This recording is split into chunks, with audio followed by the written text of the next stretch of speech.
All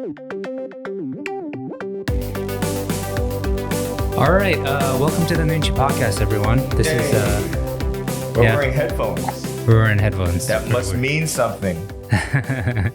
We have a special guest today. We got our boy Peter Jae in the house, online. We got him on a Zoom call, and so we don't really have an agenda today. Yeah, we don't. We don't know what we're going to talk about, Pete. But ladies and gentlemen, we have our good buddy Peter Jae in the house. Whoa. Woo. Wait. I don't know. Korea, I guess. Everyone in Korea. No, people worldwide listen to our podcast, man. Oh, all right. Yeah. Worldwide. What up, world? What up, world? Yeah. It's not region blocked, brother. What's up, everyone? Hey, Pete. Yeah, sorry I messed up the first time. I'm here this time. You keep talking about this first time. You mean a year ago? No, remember you guys. We tried to do it like 4 months back, I guess, and then I was late. I was hanging out with Ted from Soul Sausage, and that was a year ago, bro. Oh, like 4 months ago. That was like a year and a half ago. Yeah. What are you talking about? No, that wasn't. It was like a year ago. Yeah. Whatever. But yeah, Pete, it's been a long time, brother. How you been? I'm good. We're all a lot older now. Don't be life, man. Wait, less smiles, more frowns. Have you accepted the fact that you're getting older? Yeah, you know what? Honestly, I kind of went through a hard time, like accepting, that I was older, and I think I kind of went through I think I'm still going through a midlife crisis. Or something. What do you think? You fucking took it to another level. Yo, me? Yeah, I gotta explain this to our listeners right now, but you curse, you fuck ass, motherfucker. Yo, so one time we were at Cafe Blue, right? Yeah. And our listeners know what Cafe Blue is, right? But it's a bar in Ktown that Peter. Do you still work there? Are you a bartender? I still work there. Okay. Yeah, I can't. So I used to. One time I went there and I was, there visiting from Korea. Right. And I went there. I was at the bar by myself, and then there was a couple of girls that were at the bar. They seemed like regulars. They seemed to know Peter. And, we got to chatting because Peter was like, "Oh, this is my homeboy from back in the day, or from New York." And they're trying to get information out of me. Right. I could tell. Because Peter's very secretive about certain things, age most of all. Yeah. Right, and so hey, be careful what you say, okay? I won't put out years and stuff, right? But we went to high school together, right? And so come on, that's too much different. So I told these girls. Where going now? We're gonna talk about. Oh, we won't go down that. We won't go down that road. But I told them I went to high school with Peter. I've known him for a long time. Right. And they're like, "Oh, you guys went to high school together?" And for some reason my age came out. Right. And so I was like, "Oh, I'm like, I don't know, at the time 35 or something." Yeah. Blah years old. Yeah, I was like, right. Yeah. So I was like, yeah, and they're like, "Wait, something's not computing in these girls' heads." And they're like, 35? And you guys went to high school? You mean he was like a younger brother of yours? I was no. We were like the same. We're the same age. And meanwhile, Peter's behind the bar. He can hear all this. Right. Unbeknownst to me, right. But I found out he told me in a very they went to the bathroom at one point. Right. And then he just inched his way over to me. Right. And he whispered to me. Yeah. And because he was working, Yeah. And he was like, "Don't you ever fucking tell my age." Yo, he got all gangster on me. Like I know this cat since I was like 10 years old. Or less actually. Or younger. That's but hilarious. It was first time in my life I didn't lie about my age. I just didn't tell them my age. Yeah. So I didn't lie. I'm not, I don't lie about it. I just don't reveal it. That's it. Yeah. No, because Pete, when I was living in LA, a handful of people like called me to be like, "How old is Peter?" And but like I know how you are about it, so I was like, I don't know. What does that matter? What does that matter? I don't call him young, so it doesn't. I mean, Hollywood. It's Hollywood, right? And Right. so Hollywood, you have to be careful about what information you share, Right. right? Because you're trying to go out for auditions for like 20, like high school student age, right? Like you need a range, Right. I'm surprised because, you know, us Asian people, we don't look that old. Mm-hmm. You know, people say, oh, black don't crack. Well, yellow don't crack either. You know what I'm saying? But when it cracks, it crumbles. Yeah. You look young forever, and all of a sudden, overnight, we go from like 21 to 51, and you're like, what the fuck just happened? Like, you know? Yeah. It just falls apart, just bang, like, you know what I mean? Yeah. So I'm holding on to every last inch that I can hold on to. So you can go out for 21-year-old. In your life. No, because there's a dude that's who's also sensitive about his age, but he's in Cobra Kai. Oh yeah, and I put him on blast too. Wait, are we talking about what's his name? Joe. Joe, the Oh yeah, I love Joe. Yeah, I worked with Joe. So I worked with. Did you guys have him on Noonchi? No, we were on Clubhouse with him when. Because Joe's an awesome guy, man. We worked on Hawaii 5-0 together. Oh yeah. And we met up, and then I found out that he was the star of Spa Night. Yeah, Spa Night. So I was talking to him kind of like a little like I was older. Yeah. And and then he revealed his age, and I was like, "Oh shit, you old motherfucker!" I know, but like, dude. But like he I put him on the spot. Like we were doing a Clubhouse for intro. Daniel Day Kim, his first time doing Clubhouse, we onboarded him, right? And so we're like hosting the whole thing. And then we brought him up to speak. And like I had just watched Cobra Kai. And Danny on the podcast had told me his age. He's our age, right? And so I was like, what the heck? He's playing a high school kid on Cobra Kai. Right. And this is this year, right? So I was like, saying, hey, Joe, man, I just saw you on Cobra Kai. You were awesome, dude. And I just heard the fact that you're our age. And he's trying to change the subject. I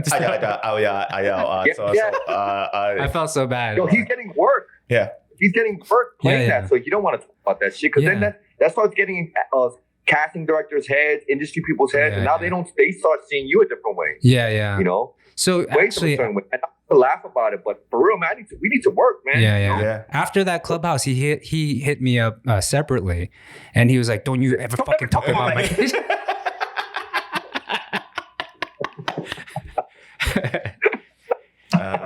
Joe.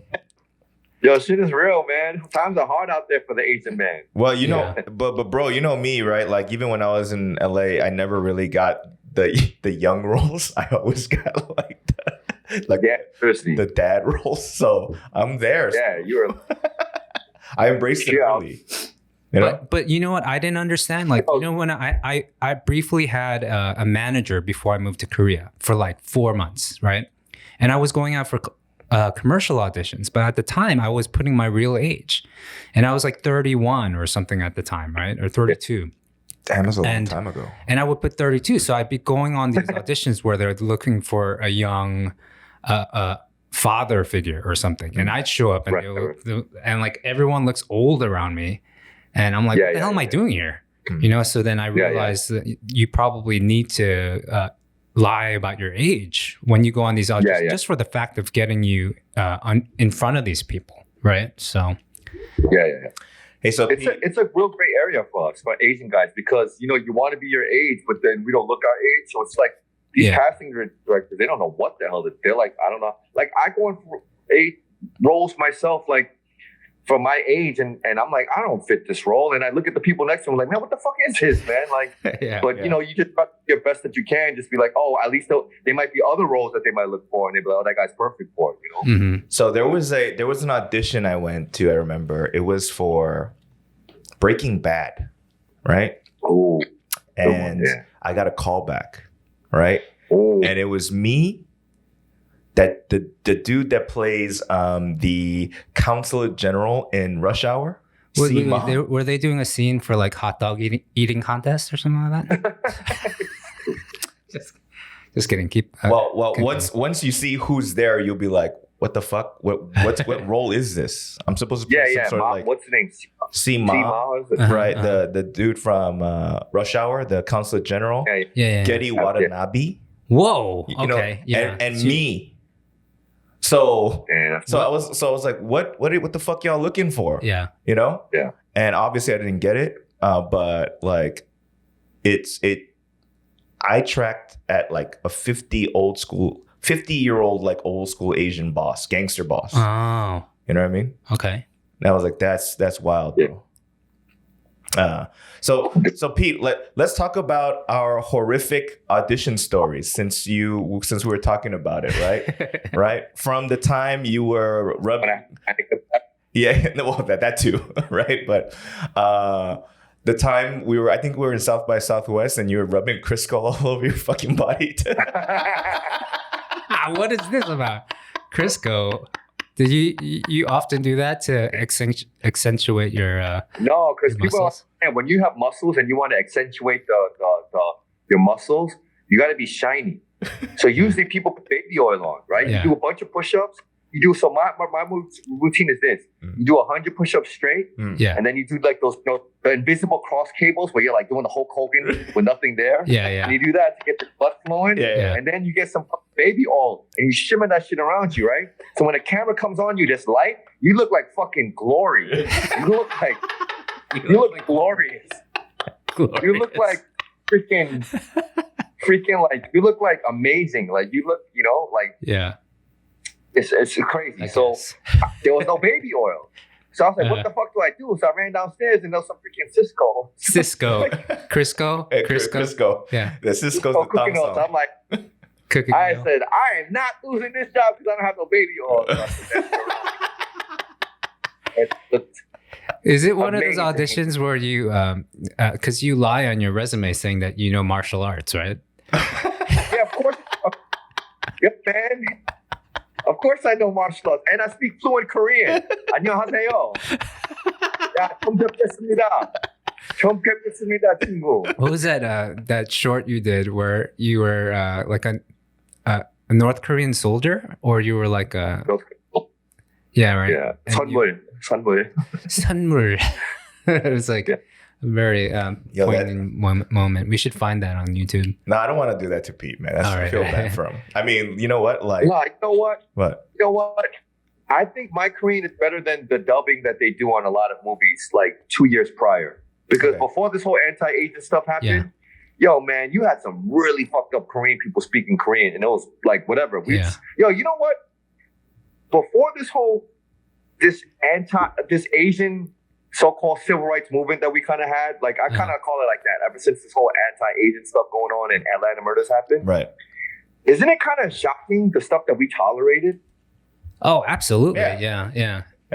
Right? You know what I'm saying? Like right now, like I'm kind of feel ashamed at the stuff that I kind of just stayed quiet to. Mm-hmm. You know what I mean? Like the ching chong stuff, like the stuff that Hollywood did to like make fun of, like not even make fun of us, the things that they thought that we did, that they were ignorant to and naive to, like it's fucking offensive. Yeah. You know? Yeah. And it's like I watched like old movies from like 5 years, even 5 years ago. I'm like, oh my gosh, like I can't believe we tolerated this crap. Like, you know? I don't think I've ever told this story on the podcast, but like when I was younger, given I was the only Asian kid in the neighborhood, and there were all like Latinos would call us like chinito, right? Yeah. Which you know, obviously you can say whatever. It doesn't. The word really doesn't matter. Like it's kind of belittling, right? You know. Mm-hmm. And so my parents went, whenever somebody calls you chinito, then you respond back with a Latin racial slur, right? Oh yeah. And I was like, all right. And so when somebody called me that, remember, I'm the only Asian kid in school. So I responded back. Uh-huh. Oh, I lost you guys. Yeah. I responded back with the racial slur. And Hello? I fought. Yeah, we can hear you. We can hear you, bro. We can't see you though. Yeah. And we fought the whole school that day. I fought the whole goddamn school that day. We lost Peter. Yeah. All right, we'll get him back. Yeah. Well, you're not going to repeat what they you called them. Yeah. Because I'm smarter. Right. Right. Okay. Right. But let's just say that. I lost you guys. Yeah. I lost that whole punch. Someone called me that and went bloop. Yeah. And basically, Danny had to fight the whole school. I had to fight the whole goddamn school because it was a racial slur for Latinos, particularly Mexicans, right? Because my mom was like, yo, they call you that? Then you say this. And I was like, all right, boom. Yeah. And all of them were like, yo, what the fuck did you say? And I was like, God damn it. I feel like for us, it was a lot of like hard lessons, but like literally like we lived in a different time, right? And so this is what Peter's talking about. Like, and we let a lot of things slide. Yeah. Right. We let a lot of things slide. So much that even when, I'm questioned like, hey, what did you go through that was racist when you were younger? Like a lot doesn't come rushing to my head. But when I have the conversation with people, we're losing Peter again. Yeah. Do you have that was racist? Or do you get mad? I mean, when I have these conversations, it's great because we learn to like tolerate it. Like we learn to just kind of like eat it up and just kind of deal with it. Like, because I think what it is it's a cultural thing. Like, most people like for Koreans, I think Asian people always like, oh, how come Asian people just let that happen? And I think it's really weird it's like a weird place for me. Like I would have people call me that even in my adult life. I would have people like just say racial stuff to me, and it shocked me because I was like, damn man, this is still happening. I'm a grown ass man. Yeah, like you know what I'm saying? Like like Bruce Lee or Ching Chong or like whatever Chink or whatever, and you're like just shocked. Like are you kidding me right now? And it's weird because I think for our generation growing up, most of our parents are immigrants. Yeah. And a lot of our parents came from like really fucked up countries. Like Koreans, like our parents' generation went through, they just came out of like the Japanese occupation. They came through a war. They grew up in a war-torn country in poverty and all that stuff. And it was just survival. And other Asian people too, they come from like really bad, backgrounds. So when they come to America, it's a land of opportunity. So they don't care about the stuff that we care about. Yeah. They're like, who cares if someone snatches their eyes back or calls you chink? It's just words. We have opportunity here. Do you know what we had to go through? Yeah. So they teach us to just keep your head down, don't complain, just work hard, right? But we're still born in this country. Yeah.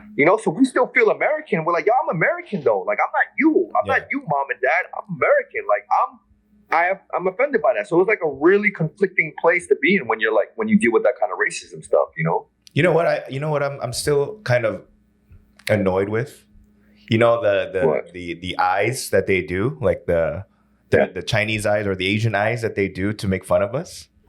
I feel like that is probably the most elementary and basic way to make fun of Asians, right? Like it was probably invented when Marco Polo went to China for the first time and tried to explain back home, like, hey, they look like this or whatever they said, right?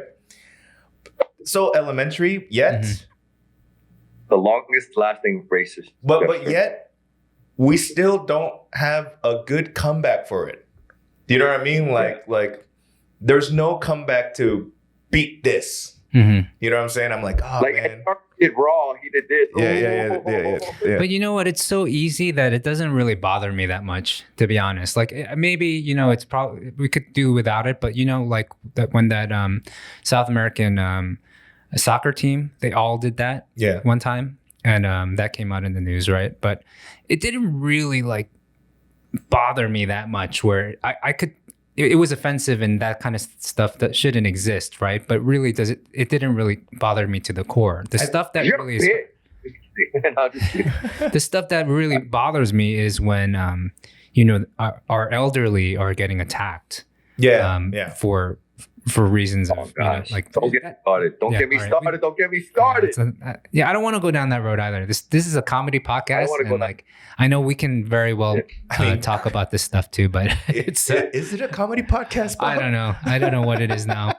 But really, we're just happy to have you on finally, because we just, like I said, we have no agenda to speak about.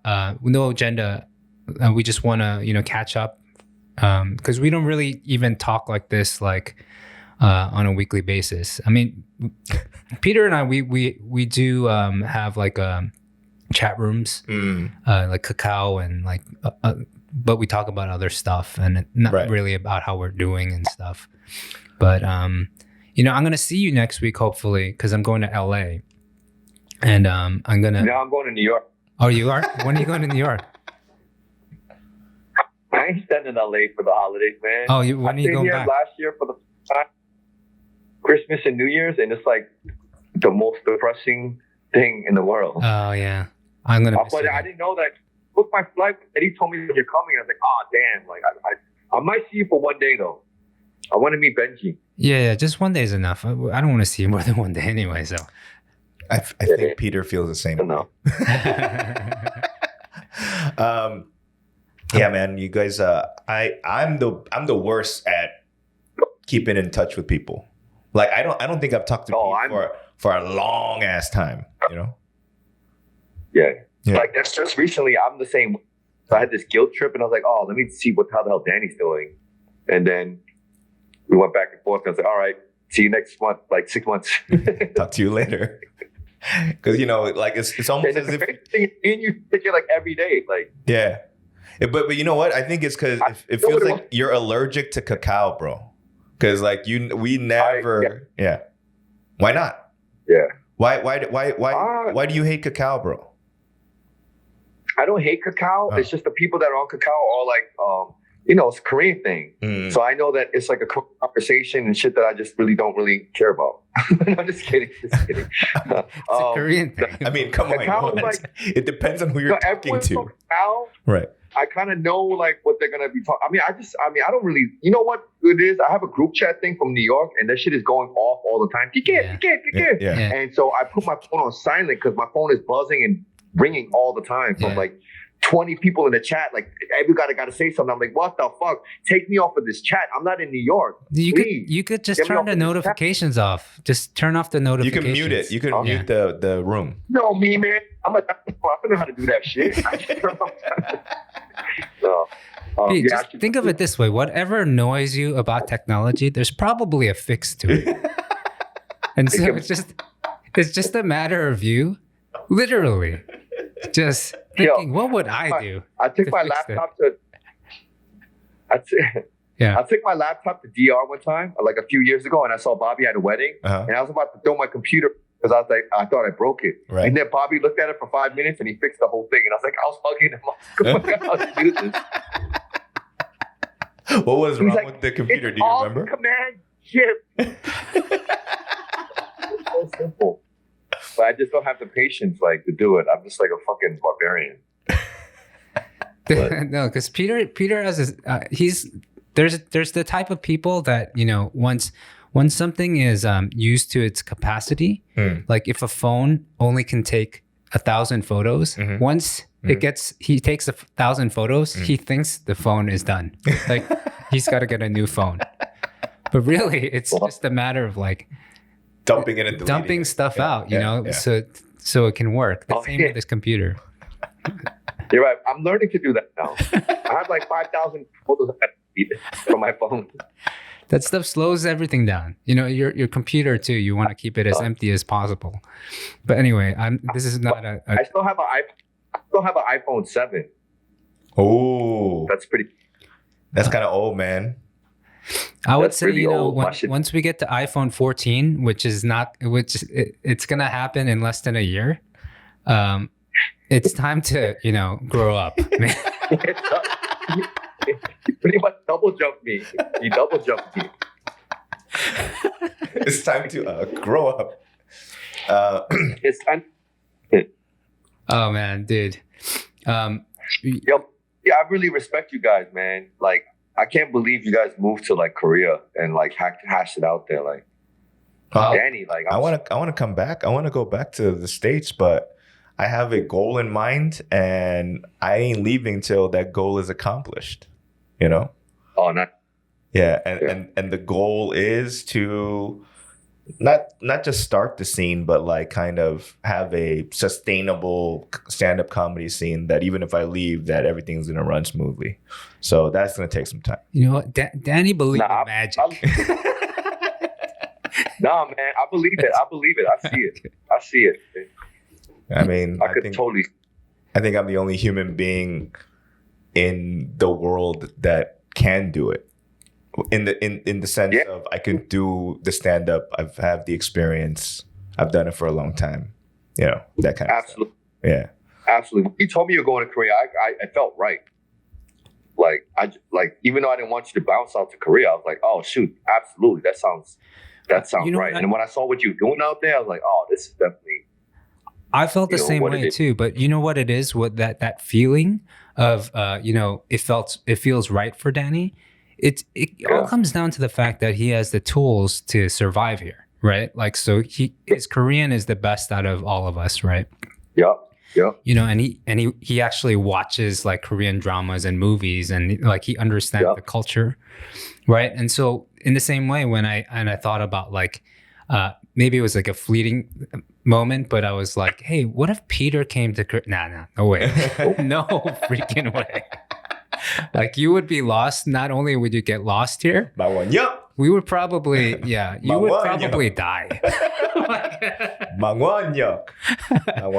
We had this idea like of having Peter come out to Korea. Wait, what? We had this idea of having you come out to Korea to visit, but we have someone drop off a GoPro to you. Yeah. And we just give you the address to where you have to go. And you have to film yourself the entire time while you're trying to find where we are. Right. And so, but we thought about, we're like, that would probably be pretty dope, because I honestly, that's like a nightmare of mine. Like I felt really bad when I went to Korea that one time. I felt really bad for Danny, because I must have asked him like 1,000 questions and the same questions over and over again. Like it was embarrassing. I felt so incompetent. Like I felt so ashamed of myself. I never felt that like helpless, if that makes sense. Like hopeless and helpless. Like I was in a cab and I gave him directions. Yeah. I was in a cab one time and he told me exactly what to say, and I was going back to your place, Bobby, in Hongdae, and I don't know why, but we split up and I was going back and I said, he gave me a script. I repeated it to him. Yeah. And then this fucking dumbass cab driver fucking threw me a curveball. I was like, and I was like, like Hongdae. I repeated exactly what I was saying. And he was just looking at me like, it was raining or something. It was raining, so I think he had to drop me off somewhere else. Like, I was like, Hongdae.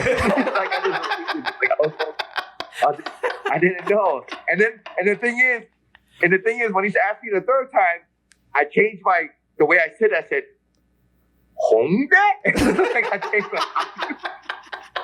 like maybe that might click with him differently. I was like, he just looked at me like a fucking idiot. I was like, I can't live out here. Like I can't do it. Hey, but Bobby, when he first moved here, he didn't speak Korean at all, barely. But he's getting by. Mine was better than Bobby's. It was, yeah. Your Korean was better than mine. Yeah. But you know what? I use a different skill. Like I had everything written out, and I just showed them wherever I had to go. So I wrote it out and I showed it. I did a screenshot of it, like in big caps, or and then I would always show the cab driver where I had to end up. Pete don't know how to make screen caps. Yeah, I don't know. Like once you get your phone involved. I do I do gestures and change the octave and shit, like the delivery. Hey, so Pete, you came to Korea what was it? 5 years ago? 2000. Right? It was the October, November of 2016. Ooh. I remember specifically. Was it more than 5 years? It was 5 years ago. Yeah. Well, yeah. Oh, yeah. You came while we were filming the movie. Right.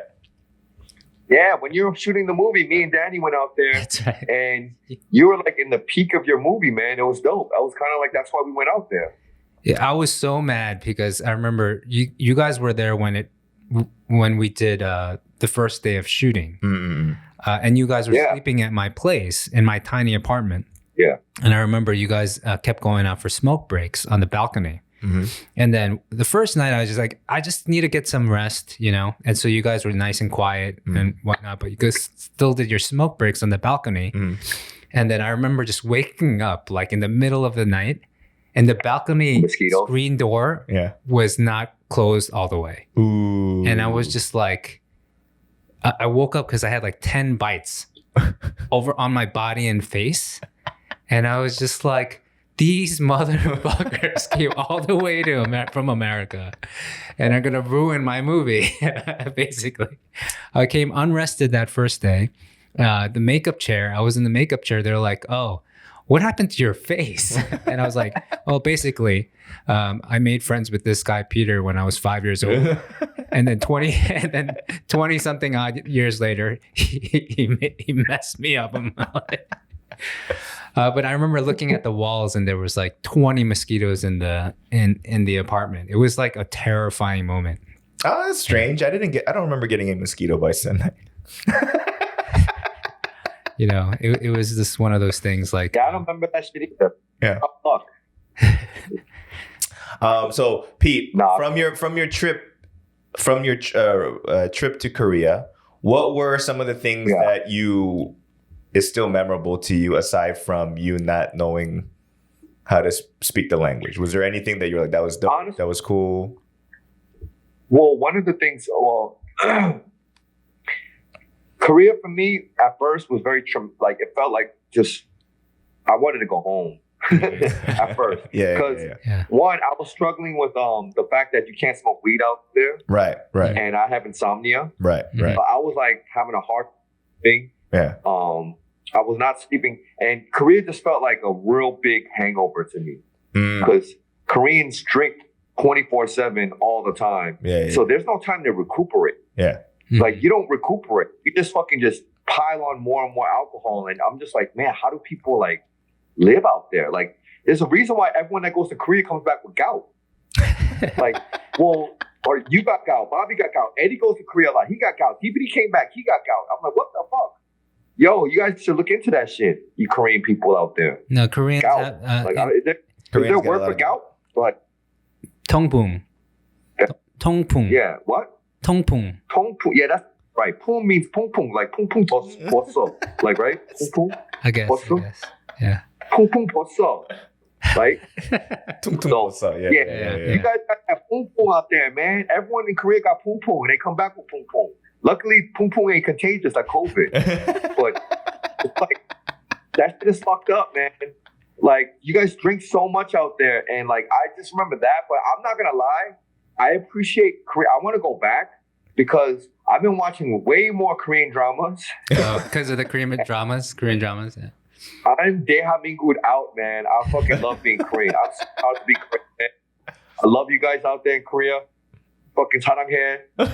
Fucking 사랑해. What about you would appreciate it more now because...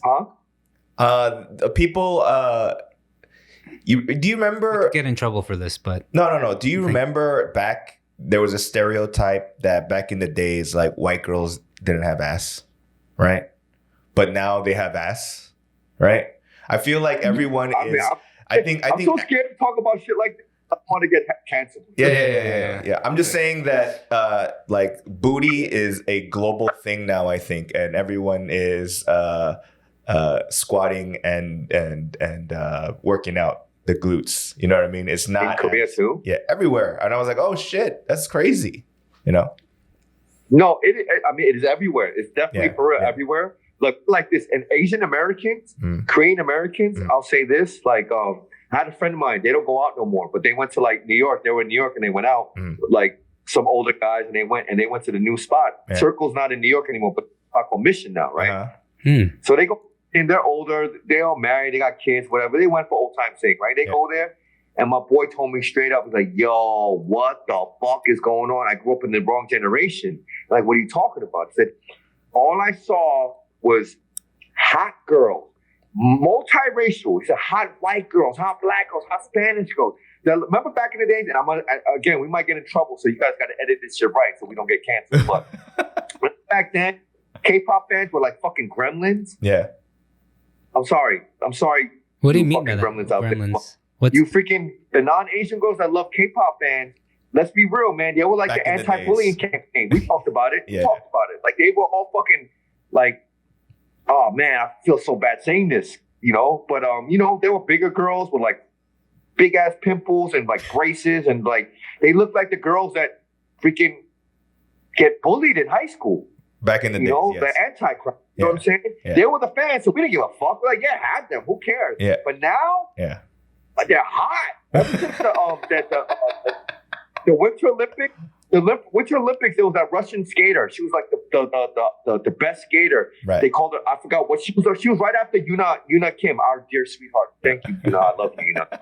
But after her, there was like a really scary, like dominant, like a Russian skater, and she just zoned out, not talk to nobody, not even smile. And then the commentator's like, "Oh my gosh, she has her earphones on, and she's probably listening to her favorite K-pop band, BTS." And I remember thinking, "Oh shoot, this girl listen to BTS." And I'm sure it wasn't just her, but a lot of girls were like, "What the hell is this girl doing listening to BTS?" And they listened to it, and it became crazy. So my boy was telling me, like, all the girls, like the hot girls on the dance floor were like non-Asian girls and like white girls, Spanish girls, black girls, right? But here's the craziest thing. Yeah. He goes, back in the days, that's all I would have looked at. Yeah. But I didn't even stare at those girls. I didn't look twice at the girls. Why? Because the young Asian girls were fucking hot. They all look like the IG models. They all look like they're doing squats and doing fucking all kinds of lunges and like whatever. They were stacked like boom, boom. That's unheard of. So I'm gonna ask you. I'm sorry. Am I gonna get in trouble? No. But no, I'm picking up Asian girls. Yeah. Girls, I love you. Yeah. But in America, Asian American girls, Korean American girls, they're squatting. They're getting crazier body. Is it like that in Korea right now? I would say better than before. I mean, like the workout culture is something that like I can see a lot more now in Korea. Workout culture is definitely trending for sure. But you know, like the ideal beauty, like like beauty. What do you call it? Like the ideal beauty in the West versus the East is still very different. You know what I mean? Like it's not necessarily like fully voluptuous, like, you know what I mean? Like it's a little different, you know what I'm saying? Like but I could see people eating more Western food here and getting thicker. You know, they should come to me and be like, well, what should I eat to be thick? And I'm like, easy. I'll tell you. All right. Yeah. But then they're gonna start getting a big head. Can't tie shoelaces. I can't stand still. I'm coming over. I love it. I love Korea, man. I take so much pride in being Korean now, like, or just Asian in general. Like, I love it. Like, like good. I'm watching mad K dramas. Like, I'm like Reply 1998. I know you guys are sick of me talking about it, but that movie changed my life. That show changed my life. And I'm so proud when I see like Netflix and Squid Game and Hellbound and all these shows like running the charts. I'm like, damn, man, yeah, Korean people. Yeah, but you know what? Like I do have like I haven't seen Hellbound, right? But Squid Game. Yeah. I kind of feel Squid Game. The way I feel about Squid Game is the way I feel about Gangnam Style. Expound. I think I know what you're saying. Meaning that because it took the world by storm, people are, jump right in his dick, basically, right? So basically, like Koreans, look at the power of our dramas and stuff like that. But in essence, I'm not that big a fan of the show. The show's good, but it's not like, oh my God, amazing. You know what I'm saying? Like, if like I wish I wish it was like to the level of Game of Thrones or Breaking Bad or like if it was that kind of okay. quality. I agree with you there. Then it becoming number one, I totally get. Similarly to Gangnam Style, like I'm glad, and on top of that, he's like a chubby motherfucker. So like him succeeding makes me root for him more. But that song itself isn't like my favorite song. You know what I'm saying? Yeah, but I think what I do like about it is, and I give it a little bit more of a pedestal, because of there are certain things that we just are familiar with, like even the the snack, the Korean snack that is like everybody is trying now, like poke, right? Right. No, poki? Popki.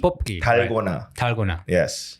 Right. Like stuff like that isn't surprising to us when we watch, but when it's exposed to other people that don't know what it is, that kind of thing is exciting for our culture to have some exposure, like in a way that is normal to us. Yeah. That's fun. No, I mean, again, like all that stuff. As was Gangnam Style was fun. Yeah, it's fun, but like I want oh wow, that deserves like the movies even. You know what I mean? Like the movies, like Parasite. Like Bong Joon-ho has, in my opinion, way more better movies than Parasite.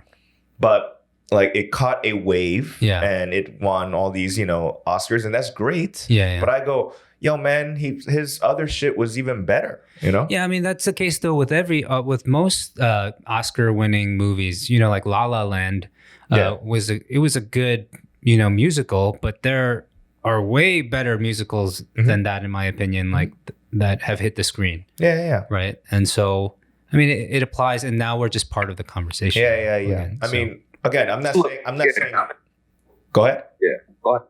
No, go ahead. I'm not saying like like fuck that. Like we suck or they suck. I'm not saying that. I'm just saying that I know we can do a lot better.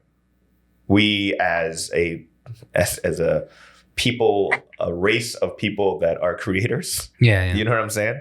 And we shouldn't rest on our laurels. That's what I'm saying. And don't just be like, yeah, we made Squid Game. I'm like, you didn't make shit, right? So like a part of me is always like, we all need to continue to like support and be happy, but also be like, hey man, enough. But we also know I mean, because we're in entertainment and we know, we almost hold the keys, or I don't want to, how do we put it? Like we know who to champion, like within our own community, right? The rest of the world, now we have some opportunities to, push people forward. Right. So it's our responsibility to champion our champions, like push forward our champions, and give them opportunities. Not just there's a lot of people that are going to be, now's the time to now I can try too. Now, which is great too, and you get some new, fresh young blood out of it, and then you start to recognize people. But the people that have been doing it for so long and they're undeniably talented and even genius, like let's see what they're working on now, what they want to work on, what they have on the on the back burner. Yeah. And then support them, right? Because we know they're not going to let us down. Yeah. Right. I mean, yeah. I mean, even the letting us down thing. Like that's too much. That's too much. How do you say pressure on people? I just be like, just do you. Forget all. Letting us down. They don't have to check. They don't have the country of Korea on their back. Right. Yeah. Do you whatever. Like exactly. Do you? Let's do you. Like for instance, like I thought Parasite was dope.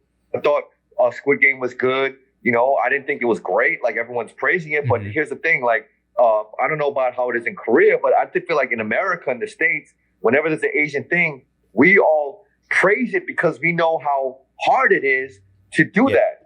So I don't feel like sometimes we're not really celebrating the content. Because I'll be real, man. I saw a lot of stuff and I look at it and I'm like, come on, we're creators too. Like, you know what I mean? We're creative people. We're comedians, singer, songwriter, actors, filmmakers, all that direction. So we have that eye too. So I don't really think a lot of the stuff that came out was the best stuff, like everyone's praising it to. Right. I kind of, and I'll be real with you, and I'm probably going to say something that probably some people feel, but they don't, maybe are scared to say. But I'm kind of tired of fucking praising everything like it's the best thing on earth when it's just okay just because it's Asian. Right. I agree. You know what I'm saying? Yeah. Because that's almost like, I don't want other people to look at us and be like, yo, you think that's the best thing out? When it's not. Right. You know what I'm saying? It's good. It's good, but more than anything, I praise it because I'm like, yo, I know how hard it is to get that done as an Asian person, putting Asian content out there, and you did it, and you put some really good quality stuff out there. Right. Do I think it's amazing? No, I'm sorry, I don't think it is. Yeah. But I'm still gonna praise it because, you know, like Bobby was saying, like that gives us a shot for the next thing that comes out to come out and be what we want it to be. Right. You know, to praise it. You know, so in close circles, oh shit. I'm going to be honest. I'm going to talk about it real critically and be like, oh, I didn't like this, something like that. I thought it was good, da-da-da. But shit, if there's a non-Asian person in the room, oh my God, it's the best thing on earth. I got to praise it because I need to go back home and tell everybody else like that. Yeah, you know what I'm saying? I want you to have that fucking white guilt, that black guilt, the non-Asian guilt, and be like, oh, this is the best thing. Because this is our fucking time now. And we never had this shit before. So if we're going to praise it, we got to praise it. Because we got to keep on pushing that door in. Kicking that door in. Yeah, like I remember that I had a bit about it. It was like I wish there was more Asian people in the NBA so that I can say Jeremy Lin ain't that good without looking like a fucking traitor. Mm-hmm. You know what I mean? Right. You know, but when he was the only one, and like he's gay, like. And then some people were like, well, can you play better? I was like, that's not the argument here. Yeah. Of course he can play better, right? But like, you know what I mean? Like I want, obviously, if there's enough Asian Americans in the league, some people might be all-stars, some people might be bench warmers, you know what I mean? Yeah. And I want to be like, that person is good because he's an all-star or whatever, right? But I mean, Patrice, this is the last special, he did that, in Elephant in the Room. He goes to white people, he goes, if black people would talk about how they feel about Obama more openly, if you white people shut the fuck up about how you feel about Obama, you know what I mean? Mm-hmm. Like, you know, and so I like it's we're Noonchi buying. Yeah, you know what I mean? We're Noonchi buying to be like, oh, there's a non-Asian. Oh yeah, fucking Shang-Chi, baby. I caught myself in that situation with Crazy Rich Asians because, you know, even before I saw it, I was like, all right, something's happening. I need to be at least supportive until I watch it, and then you know, by the time I watched it, it was so hyped up that I was expecting to be impressed, right? And I remember I was watching it on an airplane, and then I had that feeling of like, oh man, I wish this was much better. You know, it was great. You know, like I loved. Don't say it out loud. Don't say it out loud. Yeah, but you know, because I know it could be much better. You know, like, but I didn't read the books. I don't know anything about that world. So, I mean, same thing goes for music. You know, I can't support someone just because they're Asian American, but I have, you know, because I know that needs to be a thing. I knew that needed to be a thing at one time. Right. And now it is, you know, people have opportunity. They feel empowered. They feel like that's an option for them as a career now. Right. And so now I'm going to be more strict about what I say when I say I like something or I don't like something. I think I'm allowed to, right? You know, to a certain extent. So I think we should be honest that to a certain degree to let things be what it is. You know, like so. I think that's the next step. We're getting there right now. We're getting to a point where like there's enough stuff out that we can actually be really honest and critical. Like, you know what I'm saying? Yeah. Because there's enough content coming out. Like, I'll be honest, like I saw one movie that was Asian. I could not stand behind it. I'm not going to say it out loud, but you know, we shut this phone off and talk behind the scenes. I'll tell it straight up. But it was the worst piece of trash I've ever seen in my life. I almost fucking threw the camera at the fucking TV screen and broke that shit. And it was the worst. Damn, why are you talking about Ktown Cowboys like that, bro? You were in it, motherfucker. No. Yo, hey, forget that. You know what I'm saying? Yo, I'm going to say this about Ktown Cowboys. I'm going to say this about Ktown Cowboys. I know how you feel. And we all feel because, you know, we joked about it when we first, I don't know if the cameras were on, but like we talked about how Ktown Cowboys, we're making fun of it, right? Yeah. Because none of us are where we want to be and all that stuff, right? Yeah. I'm going to say this. very fucking proud of Ktown Cowboys. Mm-hmm. I don't give a fuck what anybody says, but we were the first ones to do something quality before anybody did. That's true. You know, if I'm gonna be the mad rapper, or we're gonna be the mad rappers, that's a hip hop term. Like, we're gonna be the mad rappers. You know why? Because, yo, the only ones that were doing quality stuff like that before us was like Wong Fu. Yeah. You know? And Wong Fu was PG. We came with an R-rated thing and said, fuck That's that. right. We went against all the grains. We cursed. We fucking talk about partying, drinking, sex, homies, all that shit that people are afraid to do. We put K-Town on the fucking map, right? I'm gonna, no, let me speak for this shit. I'm gonna fucking get mad for a second. Like, look, we put K-Town on the fucking map. I'm not even from K-Town, but I was proud to be a part of this fucking project because for the first time in my life, growing up in New York, growing up in Brooklyn, in the Bronx, I came to LA and I said, oh shit, we're fucking cool out here. We got a whole scene out here. We're fucking white, non-Asian people come to K-Town and want to fucking roll with us. We hold the keys. You need permission from us to hang out in the places that you want to be at. For the first fucking time in this 1 mile radius, we're the shit, right? We did a show about it. We put it on the map.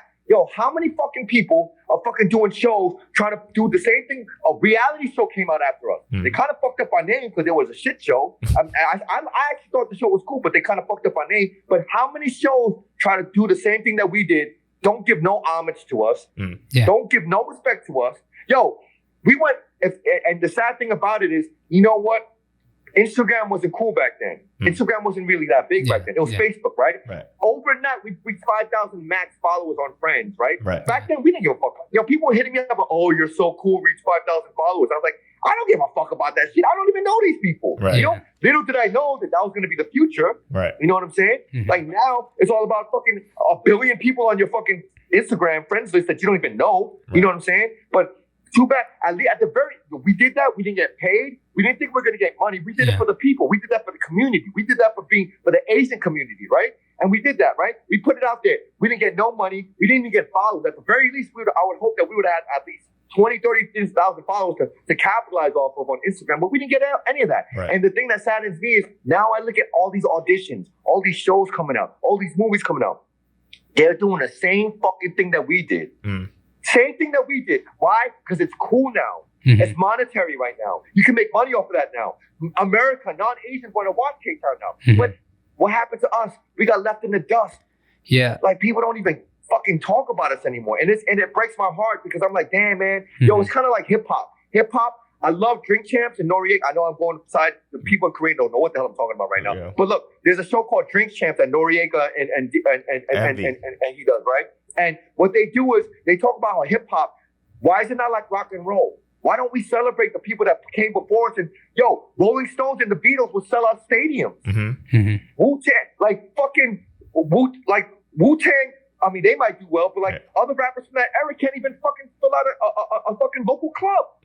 Because hip hop is not like they don't celebrate that. And now I'm saying we got to do that, but damn, man, throw us a fucking bone. We're doing podcasts. We did how many podcasts with like 20 people listening? You know what I'm saying? Before podcasts were big. Man. Yo, show us respect on our names, man. Like, I think that's what that's like a blessing of ours that we all collectively like kind of experience together. But we also it's also a curse that just seems to keep happening to us. Like even for you're right. Ktown Cowboys, all this stuff, even being actors and musicians, and we were the first in many rights, like of our class, right?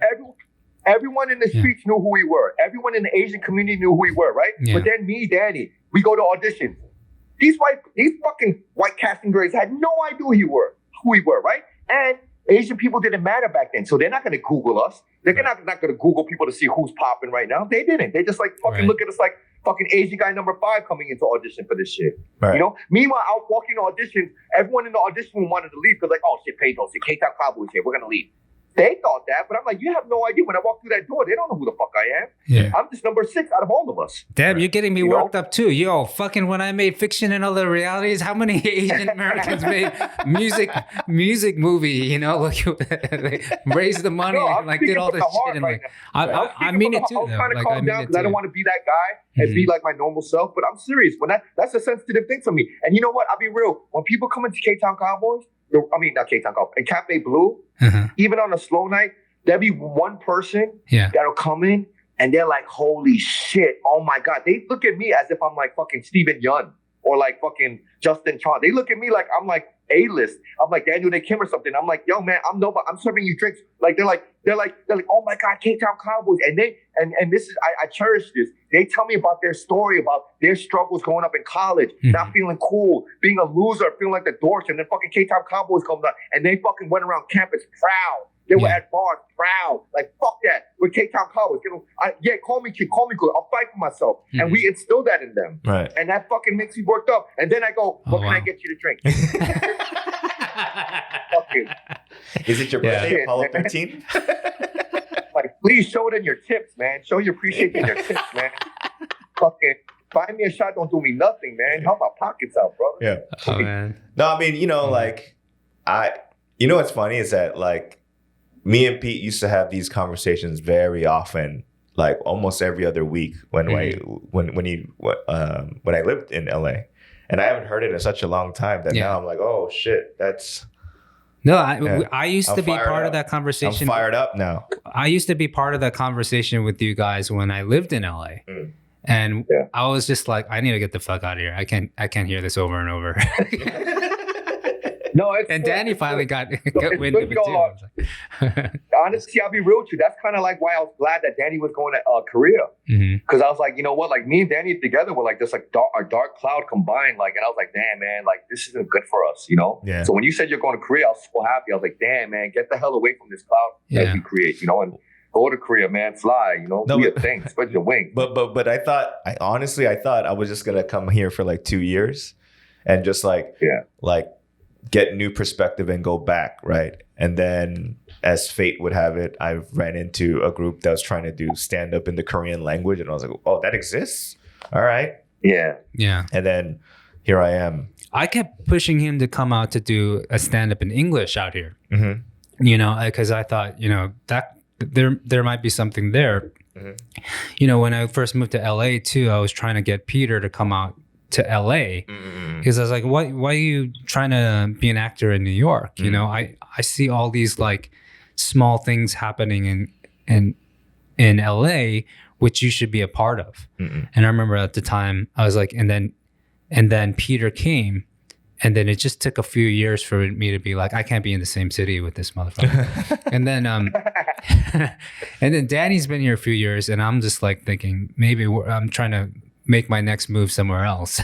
Just like, kind of like, please, dude. Why do you think I'm glad we work from home these days? I don't have to see this motherfucker always. Just like you can see when Bobby's really losing it, he presses his eyelid. And he starts shaking. He goes, so for next week, right? And then I'm just like, oh, here we go. All right.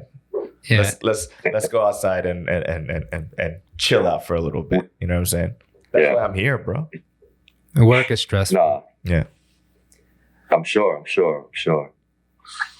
Yeah. So what's going on back home, bro? I hear K-Town is very different. I hear is that all over? Is K-Town what do you mean? Not the hot place anymore? Oh no, it's the hottest place right now. Oh really? K-Town definitely came up during COVID.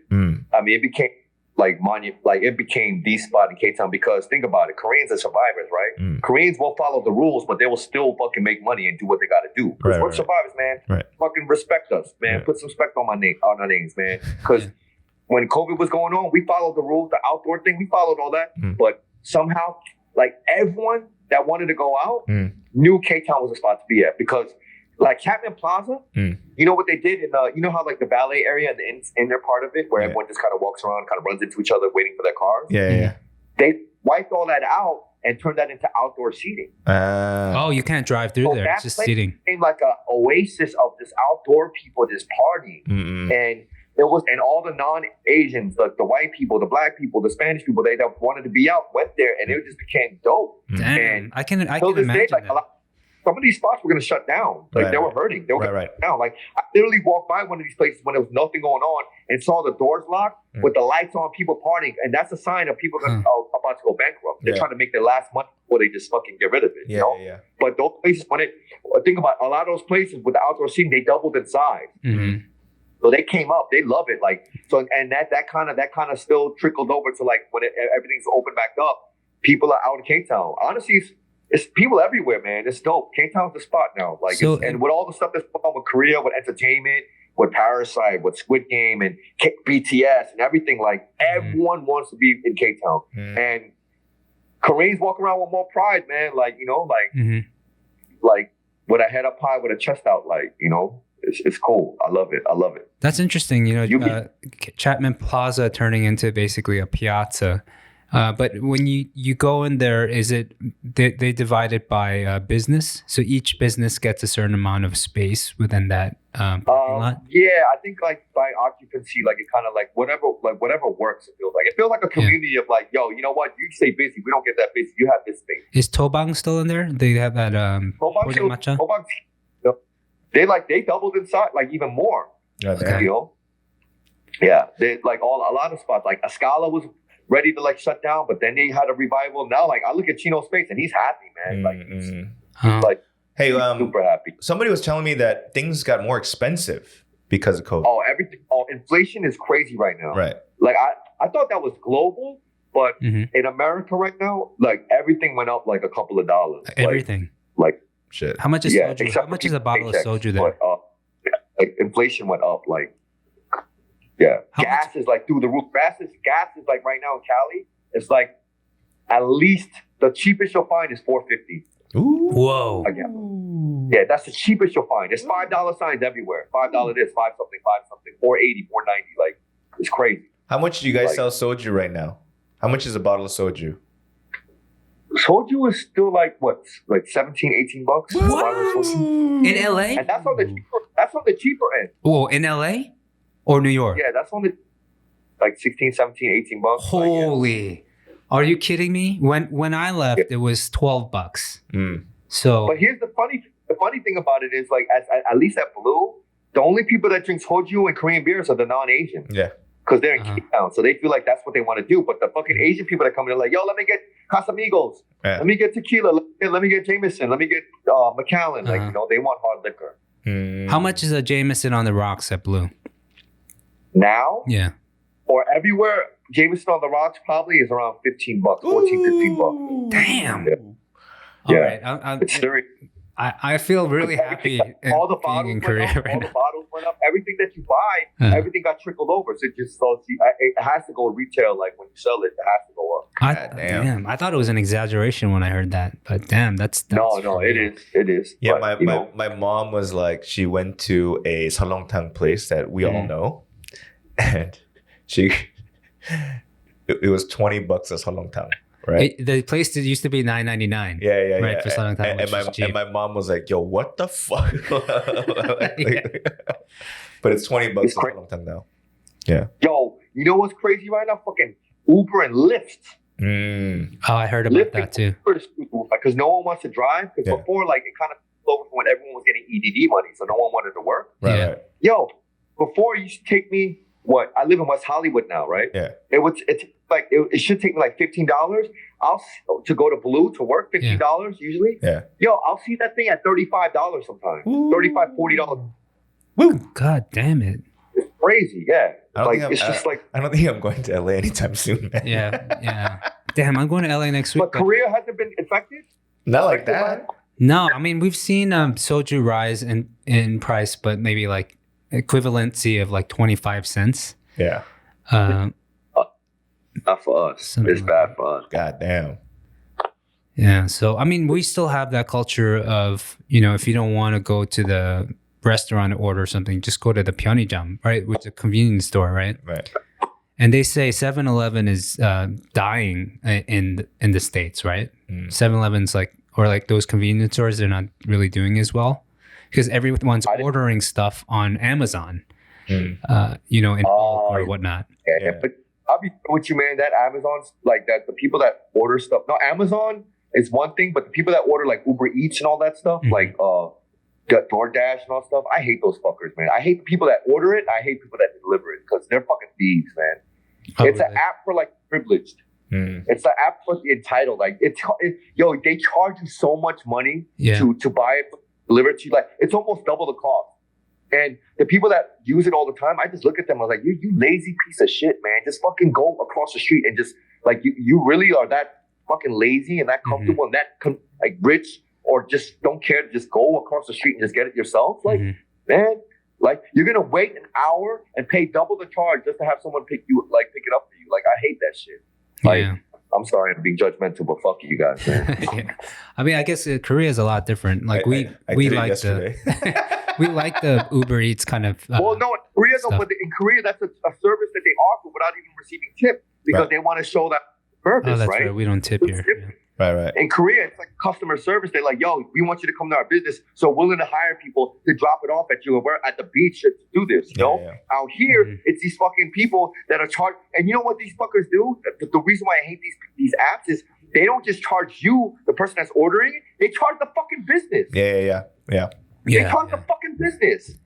So these businesses are only getting half the profit because these fucking bullshit fucking app companies are fucking, you know, fucking banging them over the head. Yo, in New York too, right? Is it the same in New York? Everywhere. Okay. All across wherever these apps work, you know? Fuck these people, man. Yo, you remember when we were growing up, they had like, you know, without a doubt, anywhere you went, you could always find a pizza and a slice for $1 somewhere. At the very least, you could find like $1 slice and soda.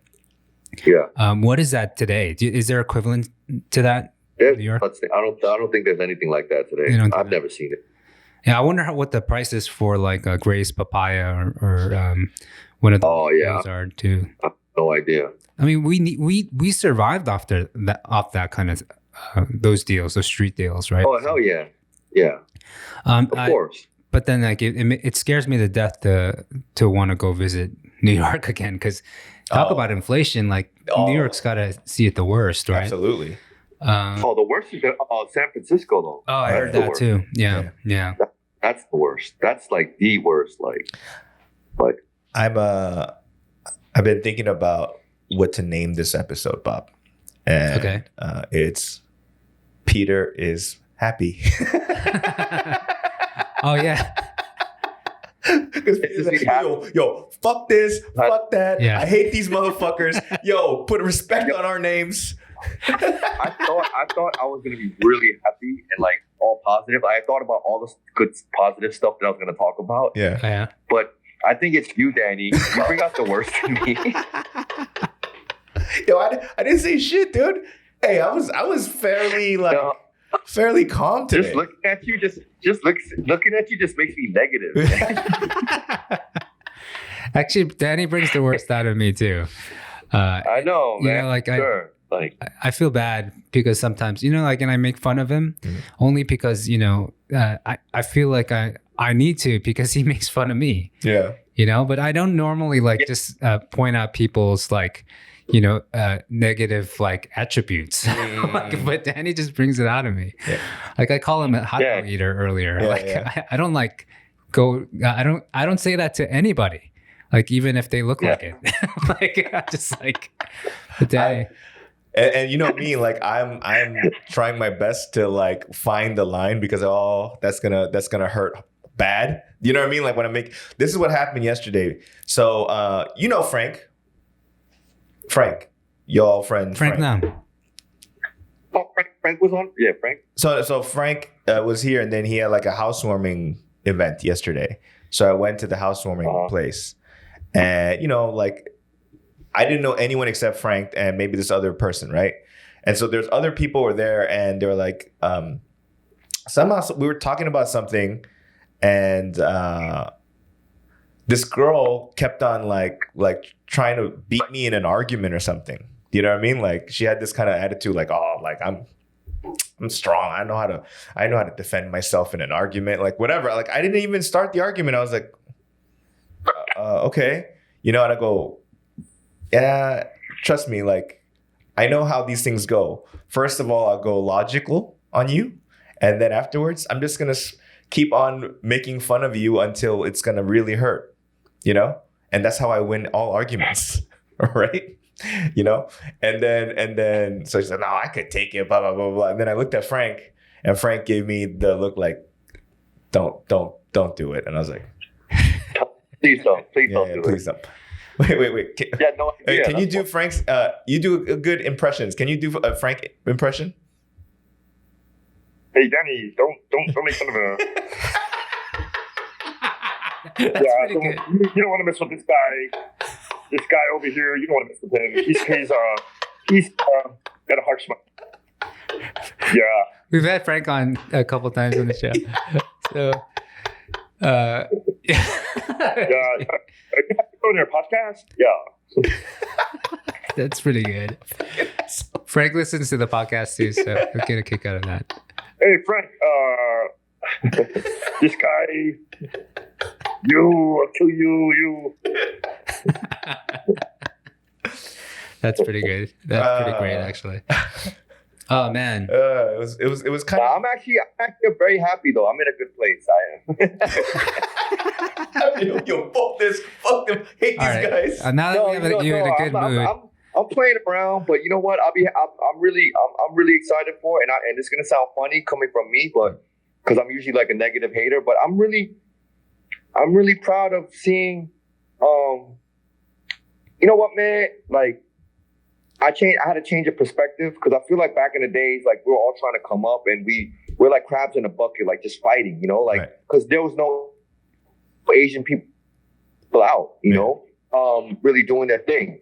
You know, so when I see, you know, Steven, Justin Chon, Steven Yeun, Aquafina, like Dumbfounded, everybody that are friends that came out even under us or even before us or along with us and seeing them excel and doing their thing. You know, before I was very insecure with myself and I was like hating. I'll be honest with you. Like I'm not hating like that, like that, but I was just a little envious. And I'd be like, damn, man, like I wish, not that I didn't want that success for them, but I was like, damn, man, we've been grinding. How come? Where's our fruits? Like, where's our rewards? Like from all this hard work that we're putting, all the sacrifice. You know, and when it didn't happen, I was still a little bitter. But I'm in a different place now, and I changed my perspective, and that's God's work, man. That's God's blessing, and I'm thankful to God for that.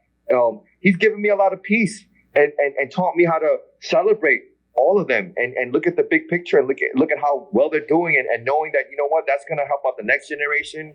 I mean, who knows? That might help us out. I don't know. If it does, great. If it doesn't matter. You know what I'm saying? Because we're still being creative. We're still doing our thing. We're still writing. We're still creating. We're still visioning. We're still dreaming. We're still fighting, you know?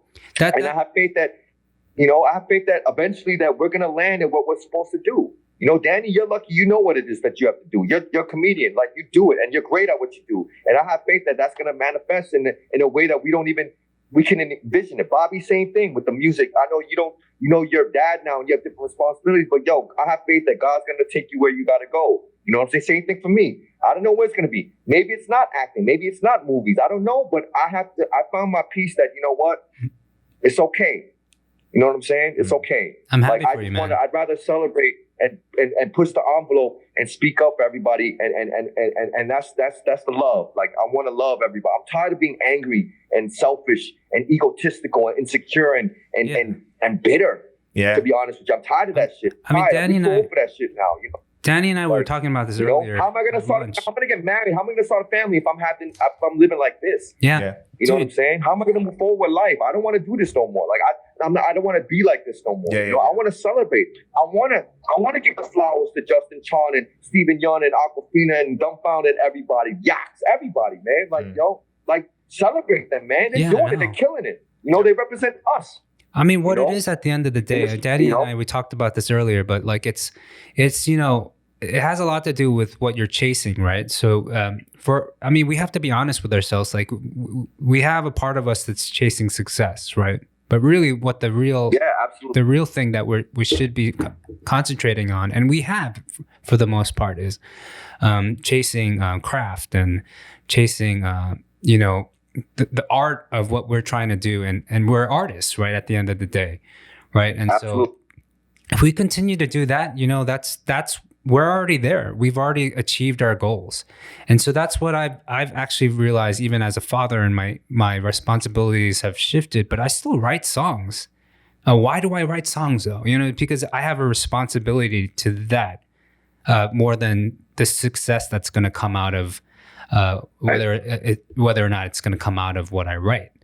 You know, like, and once you have that realization that you're an artist and you live for your art, regardless of whether or not there's someone's going to see it or not, that puts you ahead of the pack, so to speak, where let's say you do have an opportunity, you're going to be just fine.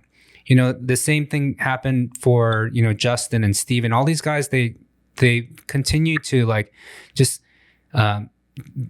obviously when you look at them and you see their body of work, you're like, yeah, they were very committed to their craft. And when they had a chance and they had their break, then they were able to hold on to it. You know, there's a lot of people that have their big breaks and they end up not being right for this career path, right? In front of my family. Did not get to So none of that. If man. you know who I'm talking about, We're in a new place. that person did not take advantage of it. You know what I mean? You know? We're better now. We're better than all that. Yeah, his name's rhymes with Smick Schmoon. all right. Toretto in front of my family. Okay, I don't want to talk shit about it, but he probably found his own path too. That guy, right? But like we have some to, you know, like you gotta give him his flowers too, and so to speak. No, we give him a stars. You know why? Because he was the first one to do it after Russell Wong. Right. Yeah. You know. Right. So I can't imagine how hard it is. I mean, I would have played it differently, but hey, shoot, you know, to each his own. You know what I mean? Like, I mean, at least people will talk about you. Yeah, I mean, for him, like, also you were like, even when he was having his moment, you know, sure, we were envious of that too on some level, right? But then at the end of the day, you realize, you know, this is exactly what we're talking about. He was unable to hold on to that, onto that exposure because whether it was he was not committed to his craft or I don't know, it was a personality problem, but you know, like that, I think we have no problems when it comes to like our craft and our commitment to what we do individually as artists. And I'm really proud of that fact. I'm proud of you guys every day when I know that you guys have put in the time and effort to be who you are today. And so I'm not worried about you guys in any way. Well, you know what? It takes hitting the bottom to become like who you are. You know what? I'm excited about? Any speck of success, no matter what it is, we are going to be the most grateful, great people out there because it can't get worse than this. I know. On the bottom, like, I'm God, not going back to this. Oh my God, like it's gonna be the best. Yeah. At it, you know what I mean? Yeah, like, yo, absolutely, man. Once it happens, Right. Yeah. Yo, we saw the worst, man. Like, can't get no bad, can't get no worse. Everything's gonna be better. Everything's gonna be the glass is half full, man. You know? Yo, man. So hey, shoot, thank God for that. You know? Like, I think I've seen even in stand-up in Korean, the worst was there was one audience member, right? In a big ass CGV. So you know the movie theater, right? So it seats about 300 seats. There was one person there, right?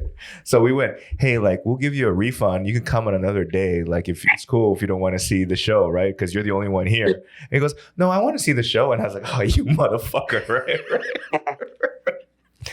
And so like everybody else is pretending like they're like there's 300 people in the room and trying to like perform for like that guy is gonna look awkward as fuck, right?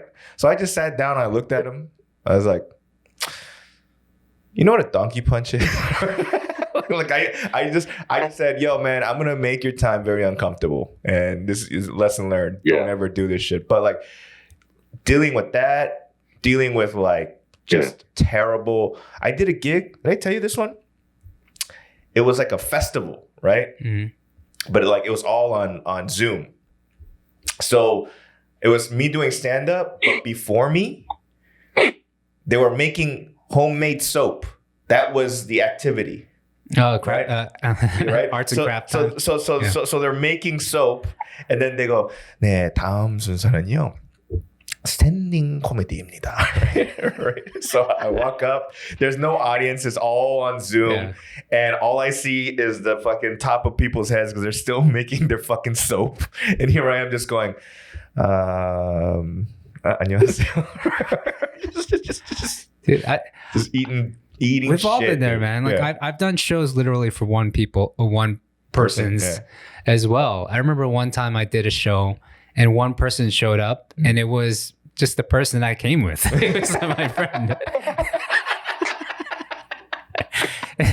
And and then the house manager, he's got to still like, because you don't know if someone's going to come in 30 minutes into the set. So I have to still do the set. I'm getting, like I was booked for that night. So, but the awkward thing is, this is like a club in Hongdae and they're still like having all the lights moving around and the fog machine goes off. I'm just like, oh, what's the fog machine going off for? Is this necessary?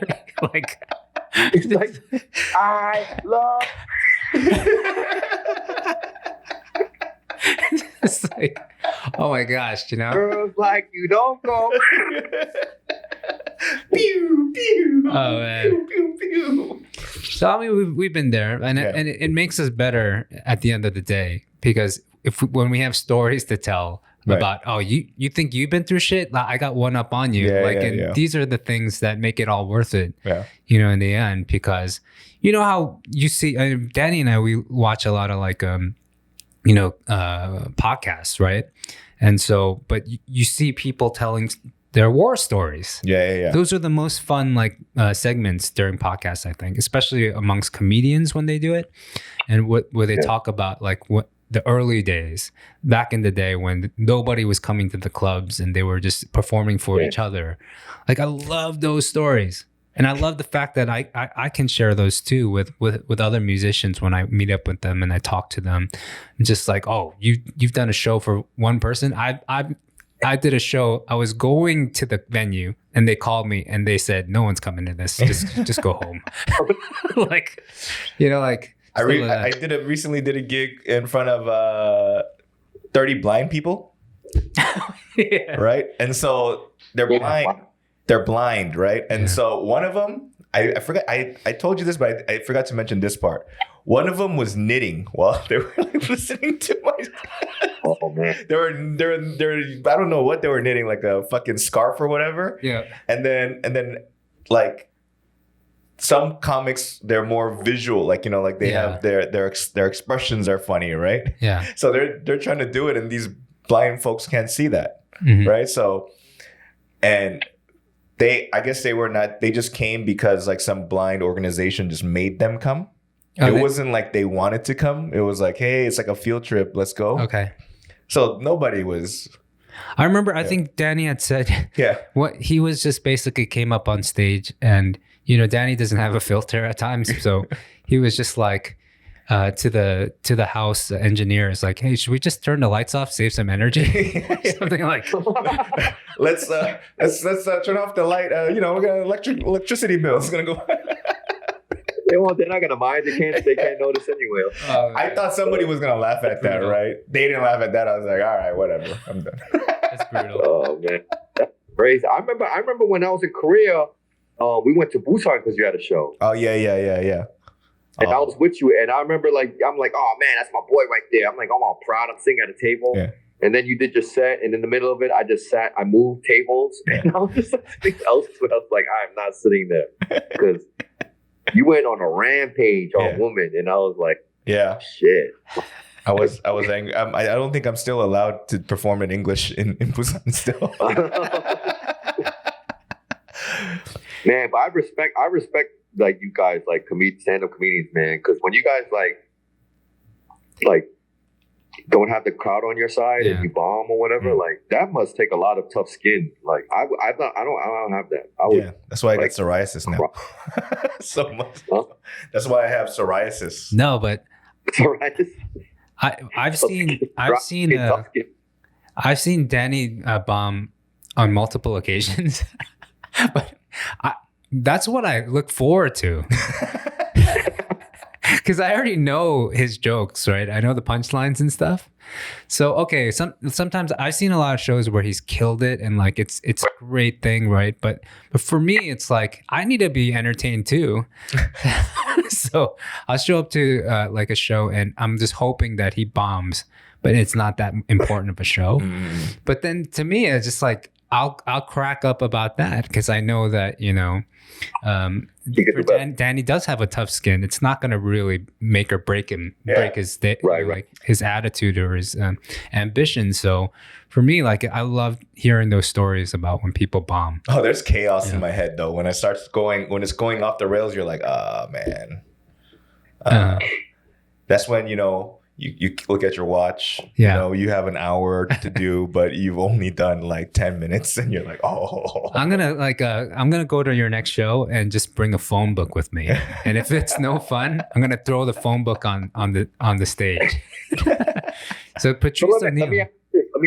Let me ask you this: being that you're like kind of like you're kind of known as the stand-up comedian in Korea because it was kind of fairly new. It was new. It didn't exist out there when you got out there, right? Yeah. So you know how you said, when you're like the first person that did do something, or like if you're at a job, even if you're older, if you're working there longer, you're kind of like a senior, right? Like a young, right? Mm-hmm. So you're like the young of stand-up comedian out there.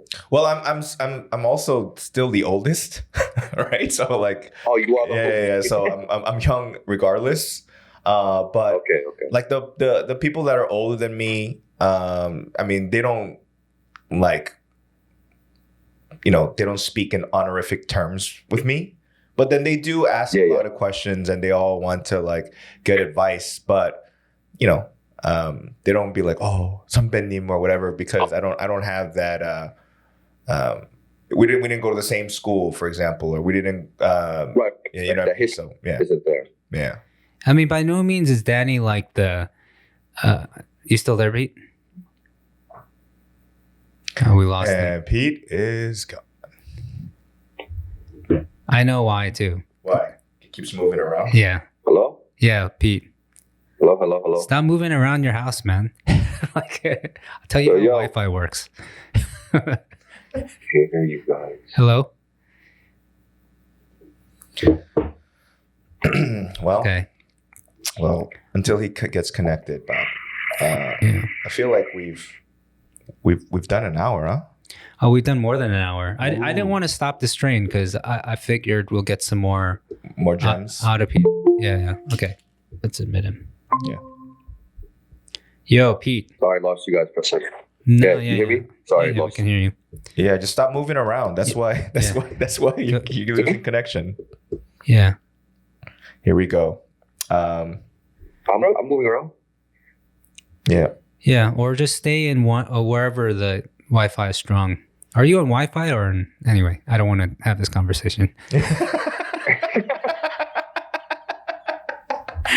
I know where it's going to end.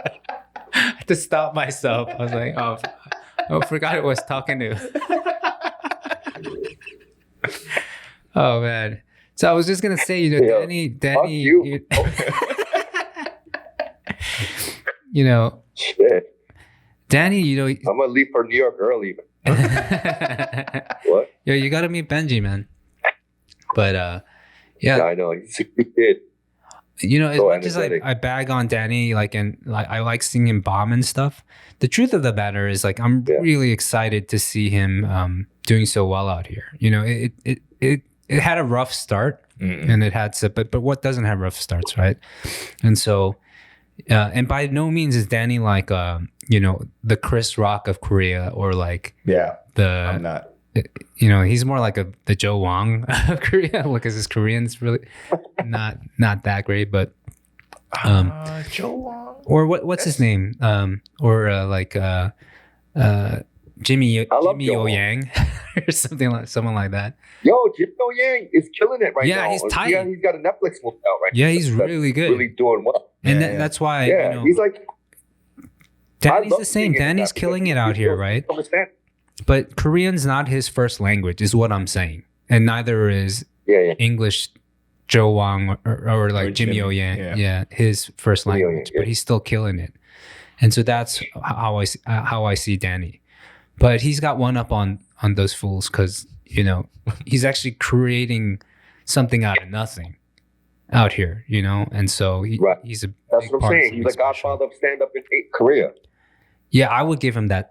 I would give him that reign or that title. So thank you for bestowing that title upon me. it's not mine to give, but you know, like. So I remember 10 years or 12 years ago when I came to visit for the first time, Pete, and I was doing a show in English, right? And afterwards, me and Bob got drunk, and Bobby was like, "Hey, imagine if you do stand up here, like you pitched doing stand up in Korean to me." 12 years ago. Wow. And he was like, "You can be like the Richard Pryor of Korea, man." Right. And I was like, yeah, whatever. And then now I'm trying to be that. Not that's Richard Pryor, but you know what I mean? Like trying to like fucking plant my flag and and do well. And so really what you're saying is I'm the godfather of fucking comedy. Yeah. Because I got this guy out here. Yeah, pretty much. I planted the seeds. I walked in and I was like, "Oh, do you find it challenging to like do comedy in Korean as opposed to like, your American stuff is it was like extremely like rated R, extremely my Korean's a little bit less hardcore, but it still has like elements of it, But it's difficult because I don't know how to like, I have the idea, but I don't know how to phrase it in a funny way. You know what I'm saying? Like there's an idea I want to get past, but it's not just a sentence that makes sense. It has to be like worded in a specific way for it to punch hard. You know what I mean? So the consonants, right. Like in I think with Seinfeld or somebody, like hard consonants are always funny. Yeah. You know what I mean? So like, but in Korean, like I still don't know that formula. Not all of it translates, right. So you remember Danny's old set when he was to do like accents of East LA, like neighbors. Oh yeah. That don't make sense. Yeah, they don't know. Yeah. They don't care. But like what's the Korean jokes now? With the Korean jokes that you have now, would it translate to to American crowd? No, there's a lot that don't. Also specific. Yeah, everything specific. Yeah. So do you find yourself like when you're writing and coming up with new stuff, like is it just focus on Korea, or do you like say, you know what, this one's gonna be good for America when I do my American stuff? Like, you know what, I haven't thought about doing a set in English in like 2 years. I haven't done a set in English in 2 years, so I might be rusty, right? But like it doesn't start off with like I'm gonna write an English joke or a Korean joke because it's all in my head English anyway. And then I go, oh, this works better in Korean. Oh, this works better in English. Right. Yeah. Because everything starts off. I don't even I can't write Korean. So like, if I do an hour set, like what do you call it? There's no script because I can't write the words. So it's just it's just me going, all right, well, I need to get from A to B to C. So that's how I do it. Right. Yeah. Yo, because I was gonna say, like, ever since COVID happened, like, yo, I don't know if it was because of all the anti-Asian stuff going on and land of murders, whatever, but so many Asian artists came out the woodworks. Yeah. Asian musicians, Asian actors. Like, I'm like, who the fuck are these people? And even Asian comedians. Like, Dumb has Dumb does this show called Cry Later. I'm sure you saw his IG stuff, and he gets like some top comedians, up and coming comedians that, and like just newbies. Right. And I never knew there was this many like Asian comedians doing this. Like I had no idea. They came out of nowhere. Like me neither. Over COVID. I mean, a lot of the names that I see. Maybe they were, and I just didn't know. I mean, a lot of the names I see, like I know who they are. Like. Okay. Yeah, so they're not like super new, but like there's more than I remembered. You know what I mean? Yeah. All right. So I'm excited, I'm glad, but I want to go back to be like, yo, Danny Opa's back, motherfuckers, right? Like, I was gonna say, when you visit, next time you visit, you should try to time that with a day that Dumb has one of those shows on a Friday and do a guest appearance, man. Like and I'm gonna do it all in Korean. I'm gonna do it all in Korean.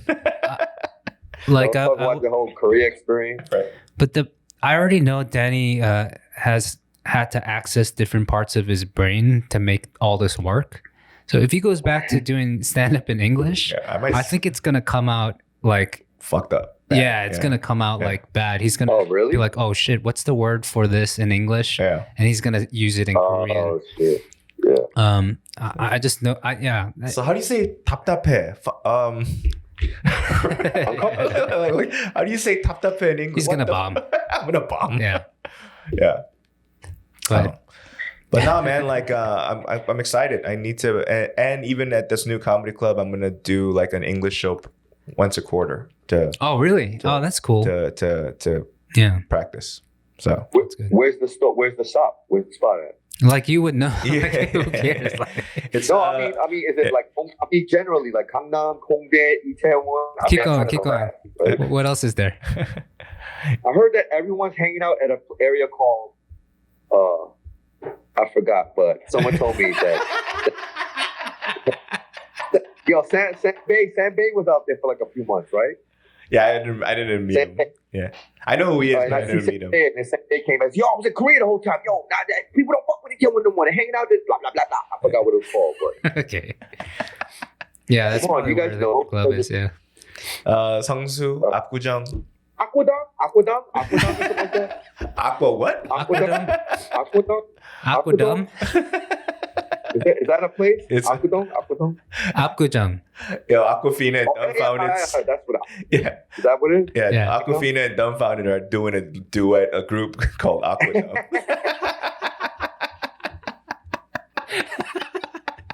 Oh man, we should do. Let's just do 2 minutes straight in Korean. How about that, Pete? What? 한국말로 합시다. 그럼 지금부터. 한국말로 하면 한국말 하자. 알았어. 너네들이랑 해. 어떻게 지내고 있어? 지금 잘 지내고 있지 뭐. I can fake it. I can fake it a little bit. 지금 카페 블루에서 아직도 일하고 있어? 일하고 있지. 그리고 매주 몇 번 거기 가야 되는데. 뭐라고? 거기 매주 언제 일해? 어떤 날?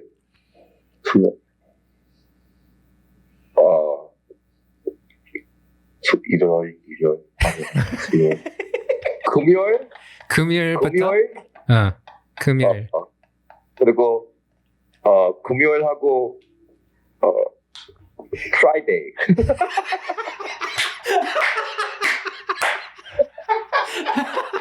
No, 금요일 is Friday. But, yeah. What's Friday again? 금요일. 금요일은 Yeah. 일요일 뭐? Yo, you counted the days of the week like hood motherfuckers playing dominoes. You know? No, you reminded me of that Japanese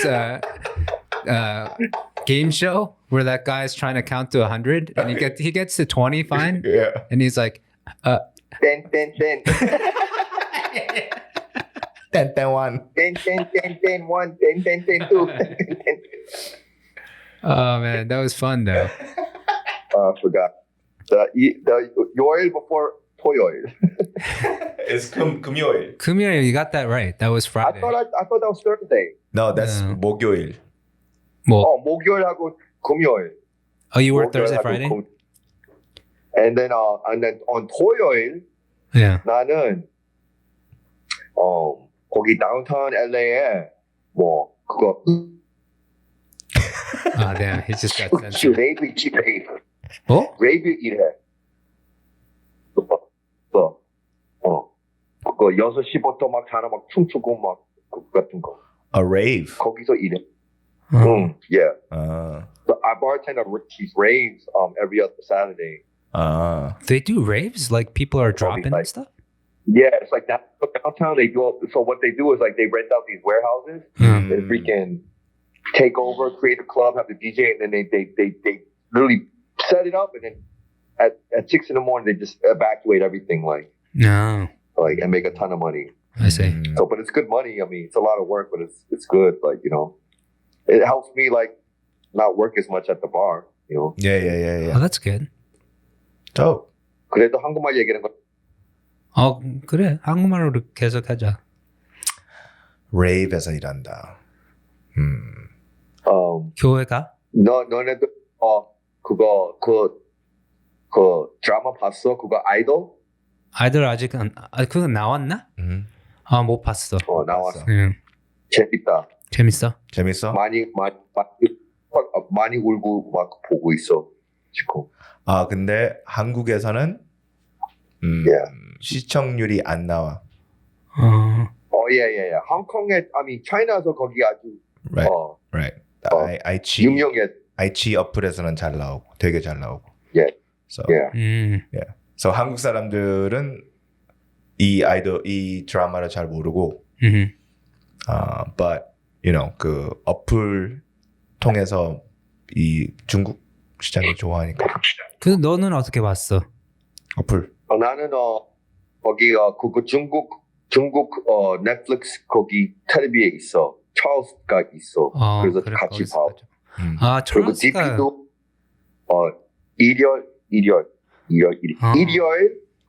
일요일 밤에 DPD가 우리 집에 오고 막 우리 다 같이 봐. 재밌게 놀고. DPD랑 그 찰스도 그 PD 아니면 뭐 작가로 나왔지. 작가. 그거 시작할 때 걔네들 둘이가 시작했잖아. So you're 작가는 몰랐는데 그거 작가 미닝가 몰랐는데. Writer.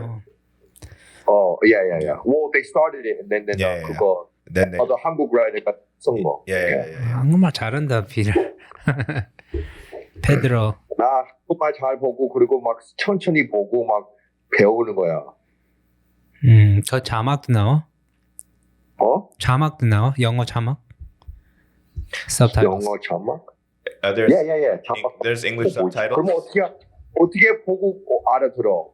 서브타이틀가 없으면, 자막가 없으면.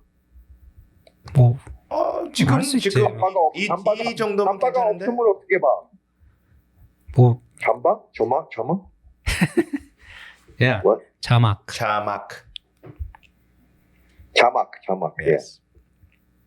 오케이. 그리고 야 친구들 여기 들어봐. 나도 지금 나 보이스오버 있지? 보이스오버 지금 하고 있어. 넷플릭스 그거 한국 드라마 영어로 하는 거. 그래? 어떤 거? 지금 영화 일하고 있는데 킹스 씨발 아직 안 나왔지. 전화 있지? 그거 전화 그 전화 something. 근데 다 막 전화 그 같은 사람 하고 그거 나가 보고 영어로 하는 거야 지금. 근데 지금 너 말할 때 이거 전화 아니면 전화 전화 여기 전화. 그런 전화. You're doing like a historical period piece. 그러면 영어로 영어 전화 말고 영어. 그러면 한국 전화. 그 전화 말고 영어로 더빙하면 영어로 voiceover 하면 그 옛날 이야기잖아. Right? So it's a historical piece. So like what kind of accent are you giving the characters? 영어로 하잖아, 너는. 그래서 Right. 영어로 할 You have to 때 do it in English, 그거 right? 어떻게 나와? Yeah. 목소리. 한번 해줘 봐. 영어로. No accent. No accent. So I mean they don't want I mean, what I'm not an Asian accent, but like a period accent. You know what I mean? Like like or whether it's it's not a British accent. They just literally just want it to be like in English, like just the way you say it, but not with a Bronx accent, but a plain English, like just saying it. No, like because they don't want. I know it's like a piece that you think they're just supposed to say, "Father, hey, like the warriors are coming." You don't do it like that. Right. Your like, brother like, was. just kind of like, What's this from? I'll give you 3 words. Your brother was. What's that from? oh man, Daehan. No, but it'd be kind of interesting if you're watching like a Korean period piece and it's like Peter's New York as hell accent come out, right? You're like, where is this fool from? These dudes are kind of trying to run up on us. They're going to get these motherfuckers. Yeah, if accent doesn't matter, they're just it's equal opportunity because you're Korean. No, I don't go in there right now. I try to sound as freaking proper as I can. I'm like, no, man. I know, but if it doesn't matter if there's an accent involved or whatnot, it doesn't have to be. You don't have to be Korean to get this gig, right? they're professional, yeah. I'm professional. But they're giving you the opportunity because you're Korean. Did they ask for Koreans? By law nowadays, now that like people actually care about us, like and actually take us seriously as Asian people, they actually like if it's an Asian thing, you have to be Asian. Yeah, that's awesome. They clear the room like freaking. Awesome. There's always a gift, like because right now this Korean content is so popular right now. So Netflix is just bringing all this Korean stuff in, and so they have the subtitle option, but they also have the option for the audio. So they like I'm getting all these auditions, like these voiceover auditions, where I record myself and just send it in. That's great. I'm not gonna lie, I love doing it because remember I used to do puppets, so it reminded me of puppetry. I was like doing all the so much fun doing these like freaking voiceover stuff, different characters. About you. Because of Sesame Street now has a Korean American character on. Yeah, I would have loved to do that. Yeah, you would have been great at that. Yeah, I would have loved to just freaking just do it. Like you could still do it. Like Chi-young and Minsu. You can. There's another Korean. Let's say you make another Korean character for Sesame Street, and you play not like a regular guest. You know what I mean? No, it would be your Korean name. Kim Young Gun. It would be Young Gun. Young Gun. Kim Young Gun, That'll be the famous. They'll have a do-rag. They'll have a chona do-rag. Not a hood do-rag, but a chona do-rag. You know what I mean? Like a whole serious do-rag. I remember when we were young, you gave yourself that name because of the that Western movie, Young Guns, right? Yeah, Young Gun. But you don't have an actual Korean name, right? No. Yeah, so it is Kim Young Gun. I mean, it's Kim Young Gun, man. Young Gun Kim. Is there anybody named Young Gun? Yes. It could be a name. Yes. Young Gun? Yeah. Right? So recently there was a old actor. This old actor has a also famous son who's an actor. Ha Jung-woo's dad. Yeah. Right? His name is Kim Young-gun. Yeah. Oh, man, he's a fighter, man. Right. Don't ask him his age because he's going to be like, don't you fucking talk about me. No, but then like he was in the news because like he got someone that's like 30 years younger pregnant recently. Scandal? He did some baby bonus shit. Yeah. Oh, gosh. I was like, damn. Shoot. But that fool's like, I mean, that dude's like 70s, almost 80s, and he got somebody pregnant. So I was like, damn. I was surprised that his soldiers still march. You know what I'm saying? Yeah. Like, what? Yeah. Man, you should be proud, man. Yeah, you should be shamed. Don't shame. Yeah. Shoot, you know what I really regret? Because when we were watching the whole Idol series and DPD and Charles, like, DPD came over, like we were watching it, and they went down this whole memory lane of all the Korean stuff that they grew up on, like starting from like Moreshige. It started off with Moreshige, and then before that, they started bringing up all these like singers and like they started talking about Soteji and HOT and all that stuff, and I loved what they were talking about, and I was listening to it without judgment, like the way I used to. Remember, I used to be like, "Oh, that's so stupid," whatever. I really felt sad that I missed out on that whole era because, me too. That could have gave me some kind of Asian pride. Like I could have been proud. I mean, I was running away from it. I denounced it, and I just made fun of it back then because I was so insecure and so ashamed of being Asian. But man, that must have been great time. Like, was that for you guys too? Like, I'm not Bobby. You didn't really listen to it. Not really, I didn't listen to it either. But like when I met my wife at one of those, I met my wife at one of those 90s K-pop clubs, right? And so, I used to hang out there when I first moved here, and it's just like you would do at like a club. If you went to a club, right? Let's say, and old school hip hop came out, and people look at each other and like, oh, kind of thing. Your brother does that all. Yeah. like if New York. That's what DPD. That's what they were doing. DPD and Charles were doing that. They were looking at, oh my God, They were like, I remember, like sharing stories like, oh my God, I remember going to this thing. Oh, I remember I had this girlfriend and I was dating her. And I was like, oh man, I remember I heard this and I fucking threw the radio against the wall. Like, like Koreans stupid. do that too. I wish I wasn't so close-minded. Koreans do that all the time too. That trip down memory lane via music, right? Like, I mean, I'm sure this anywhere in New York, any club in New York, if they play like MOP Annie Up, like even to this day, people are gonna like go wild, but also like rob each other. Wu-Tang shorts, Wu-Tang shirt. No, but you know what? I really appreciated it because there were some songs that I did know because there was a point when I lived at Rutgers around 97, 98. 98. I lived at Rutgers and I was living with John and Simon, Bobby. You know? I was living on their floor. And their two roommates were these guys that used to go to Juliana's all the time. And and one of the guys was kind of like, he wasn't a fob, but he was really into HOT, Shoulda, all that stuff. And a lot of those songs that they were listening to, it was familiar to me. Yeah. Like, I remember that group, Rula. Yeah.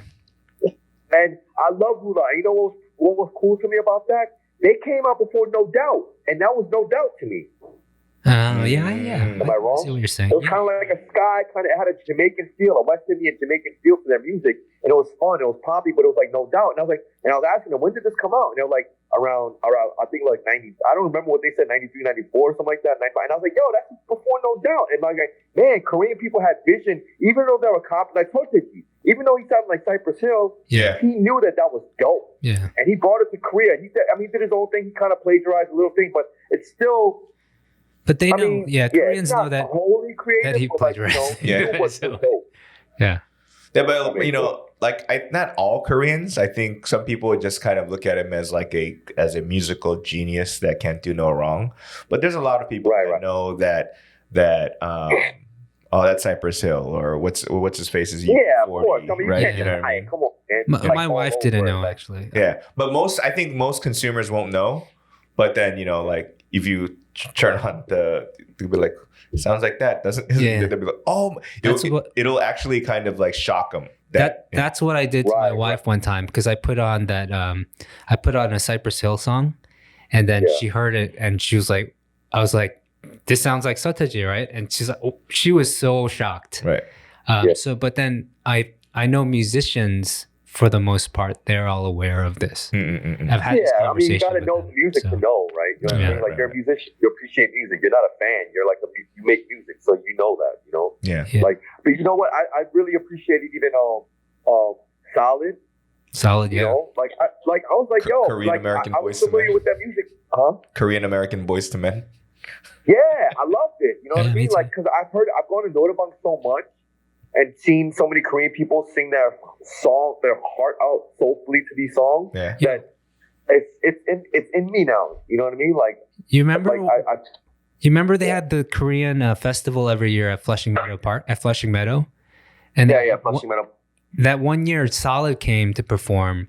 I remember, and you remember Anne Marie and Hoon, right? Anne Marie was in your class, in your Bible study. Can you hear us? We can't hear you. I hear you. Oh, okay, yeah.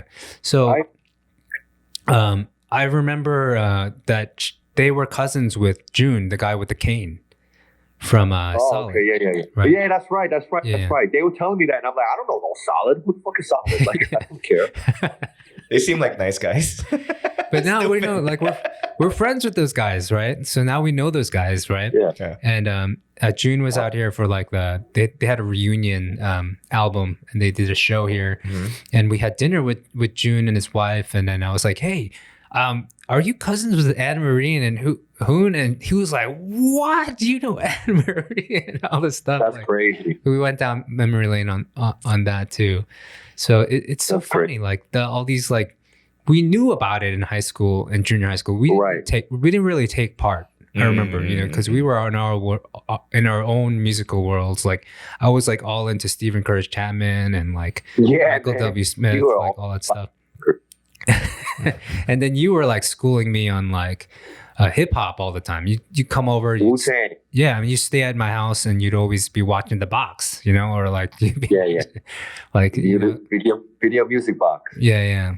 And so you exposed me to a lot of that world. Like, when I hear old songs, although I might not know the name of the songs or the artist, I know the songs, you know, because Right. Because you're a music guy too, so your ear can hear it and be familiar with it. Yeah. Like I'll hear like voices and I'll know that's Method Man or that's Yo, how the fuck were we friends? Yo, man, you want to go down that road? Let's get into it. Yeah, For real. yeah.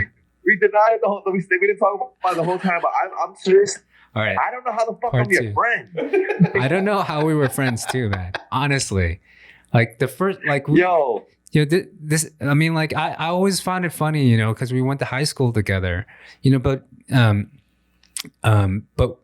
you had this rule where I couldn't talk to you, right? Yeah, man. We're gonna get to it, but man, honestly, Yeah. you're a good person.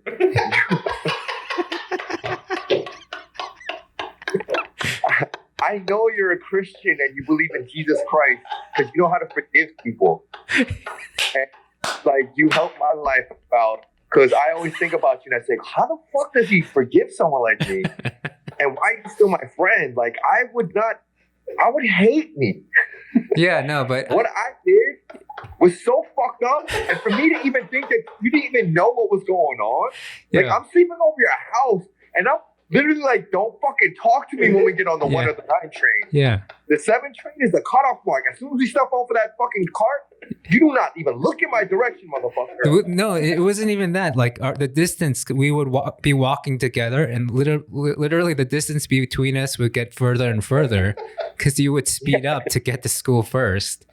I would act like my shoelaces were untied just to create space and bow down and tie it really slow. So Bobby, we go off and I'm like, all right, there, my sneakers are good now. And I walk. Like I'm such a piece of shit, man. Yeah, no, I love telling this story because like I would see you in the hallway, you know, and every time, sometimes I'd forget that I'm not supposed to talk to you, but I'll like say hello, what's up? But you would still like, you would nod your head, you know, you'd be like, what's up? Like, but Yeah. But then I'd be like, oh shit, I'm not supposed to say hi. But then I think, oh, this motherfucker's wearing my socks right now because he slept over my house.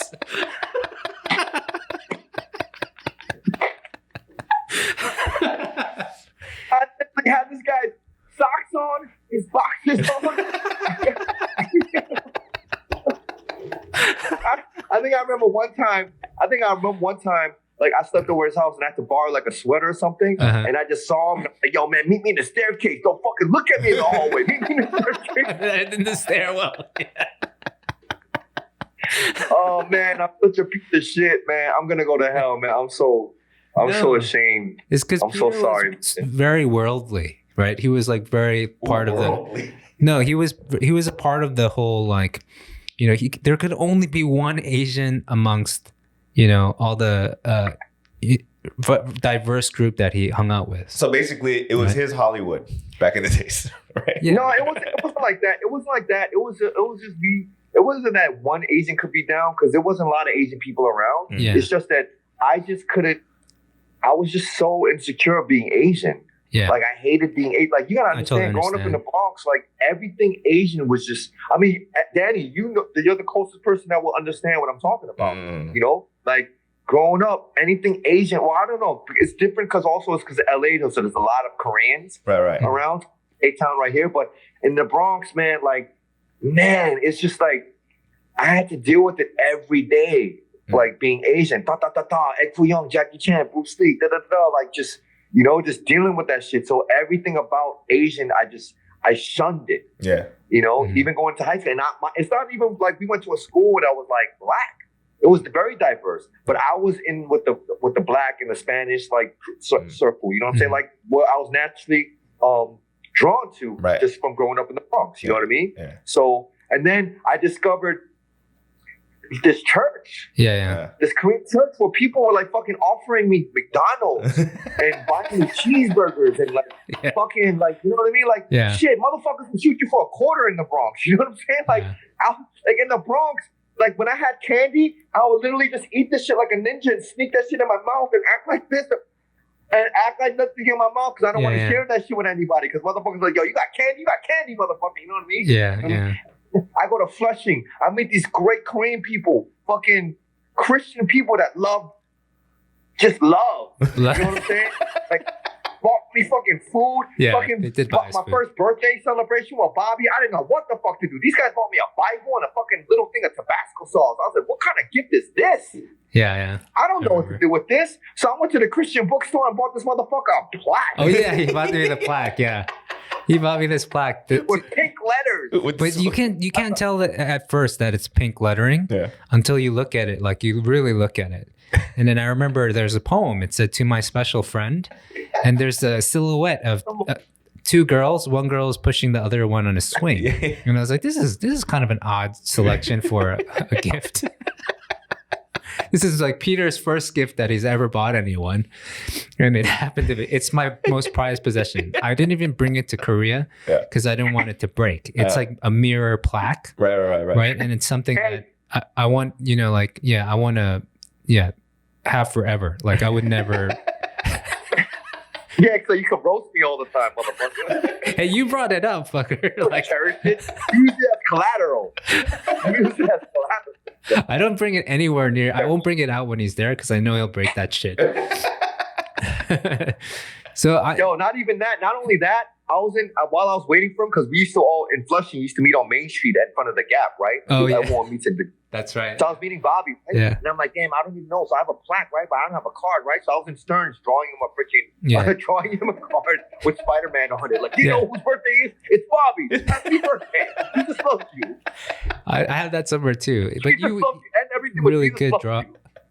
Really good drawer, like artist. So it's a really good representation of Spider-Man. And then you also drew a caricature of me, or I mean, you used to draw characters and stuff too. And I got to find that somewhere. Yeah, when I go back this time. But like Peter taught me a lot too about how to survive in very interesting ways. For the most part, we were always hungry. Right, we didn't have money to like splurge on McDonald's or whatever, but then me and Peter were of the ones that never had like yongdon or extra cash to buy stuff. So he would always wherever it was, if we're going to a Chinese restaurant or McDonald's, like he'd pick up like the fajita salsa packets, and because there's like bits of onions and green pepper in there, and he would suck on that, and he would eat that as like food. And I saw that. I was like, that is genius. Like, how did I not think of that? So much to a point where like, I had allowance every week, $20 a week, which only lasted till like from Sunday to Wednesday, let's say, if I was lucky. Right. So Friday, I'd be going into the McDonald's across the street from where I lived, and they would know me.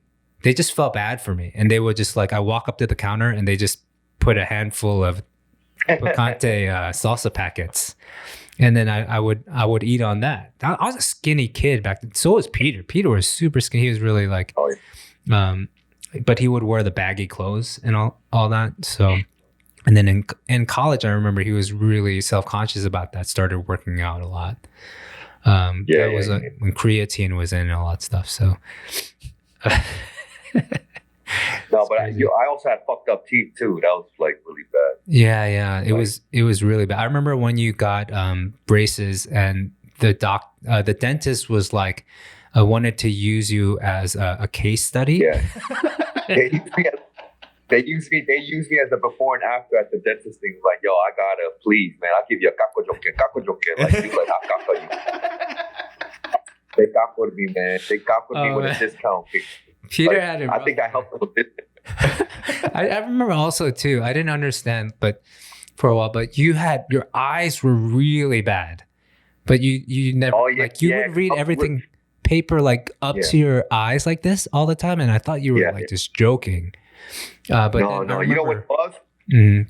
I think I could have been a smarter kid and done well in school. But what it is I was in denial that I needed glasses for like all throughout high school. Yeah. like 4 years. Like it wasn't until senior year that I finally had to admit that. Like I used to sit in the front and just have to copy notes from the person next to me because I was like, oh, I can't see the board. But it was like, I'm not getting glasses because that was like, to me, that was like that Asian stereotype. Oh, yeah. He's like a nerd. They're like, oh, you fucking Asian nerd with glasses. Ooh, nerd, you know? That, and we didn't have health insurance. So we never went to doctors and stuff like that. I remember once my brother got into med school, all of a sudden, I was getting lots of phone calls. Like, they're like, yo, can you ask your brother? Like, I got this bruise on my, like, they have like a hernia or something. And be like, Justin would come over, just take his shirt off and be like, hey, I have the skin hanging off of my chest right here. Like, he became like the village doctor to like all of our friends. It was so funny. Oh man! But when Peter finally got glasses, and I put those shit on, like just for fun, I was like, oh my god, this guy. How did he get through life? Like, we were all like, this guy, how did he must just saw shapes and stuff. I did, man. I did. The first thing I noticed was all the details of the booty when I would see girls' booty. I was like, oh my God, how beautiful it moves. He put those glasses on. I remember he basically came up to me and was like, hey, it's nice to finally meet you.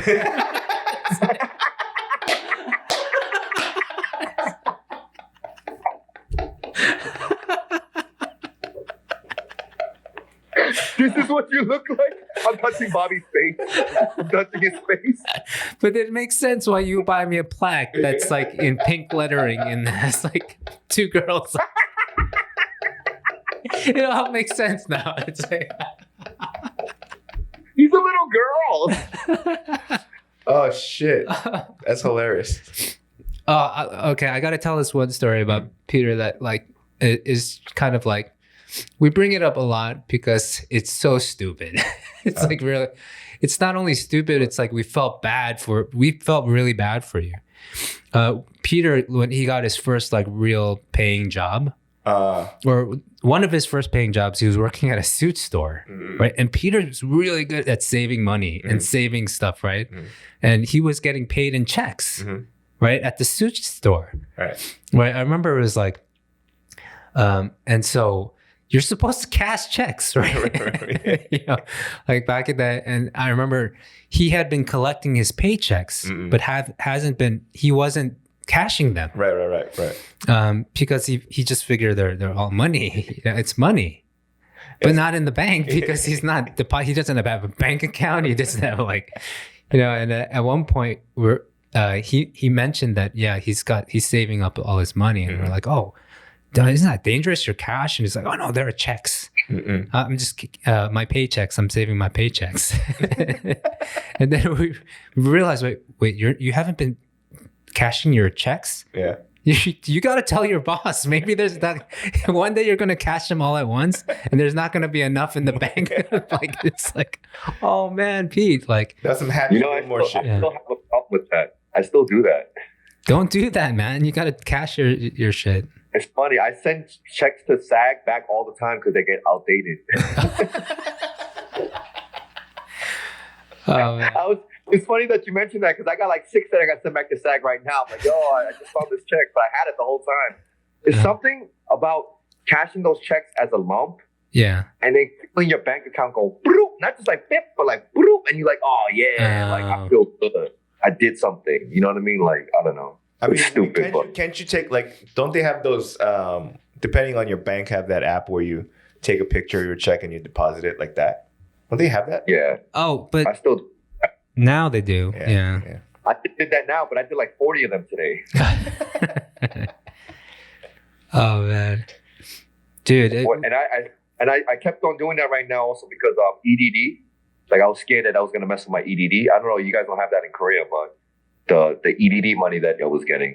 It's like the unemployment checks kind of thing. Yeah. So I was kind of like, you got to work that out. Yeah. Sometimes we worry about you, you know, like about like, and we did for a while, like, at least for me, I had my brothers to kind of, to walk me through about like what I need to do. Like they helped me set up my first bank account and, you know, credit card and all that stuff. Like, and kind of was on my ass about like things I had to do in the real world. And then we'd always, and then every now and then we'd be like, how's Peter handling this? And so we hit you up and you would be like completely oblivious to like what I'm talking about. Oh, gosh, so, you know what? Yeah. No, I'm glad you mentioned that because I used to be so hard on myself about everything, as I should be, because I'll be dumb about a lot of stupid shit. But I didn't realize, like, yo, man, your upbringing has a lot to do with the way you are when you get older. Yeah. Like, you know, I didn't realize my boy grew up in the projects. He's like, you know, single mom. He's like that fucked up, you know, Bronx story that you can imagine. What are the worst? Right. You know what I mean? Like family on drugs, mother, you know, all that stuff, right? And I used to we talk and we'd be close, but I didn't grow up like with a mother on drugs, like, you know, like that harsh in the project, like, you know, but he was empathetic with me. He was like, duh, man, like, you know, like you had your pops, but your pops was, you know, whatever the case, whatever. But he was like saying, yo, we didn't have people to guide us and then show us certain things. Like, yo, those little moments with those pep talks with your pops, him teaching you stuff, those go a long way. You remember those things. Yeah, word for word, you would, right? If you had them. Yeah, I didn't really like. I mean, I know your dad was about, you know, Cali and all that stuff too. So I mean, luckily, like you mentioned, you had older brothers to show you. But like, I didn't really realize. I used to be like, damn, I don't know the first. Yo, I was like, when I first started going to church, I didn't even worry about SATs or going to college because I was like, yo, man, these Christians say that Jesus is coming back on October 31st, 1996. Oh man, I'm kind of worried. I'm gonna be in heaven if what they say is true. I'm gonna be chilling, like, you know. Yeah. Junior year comes around. I gotta study for this SAT shit.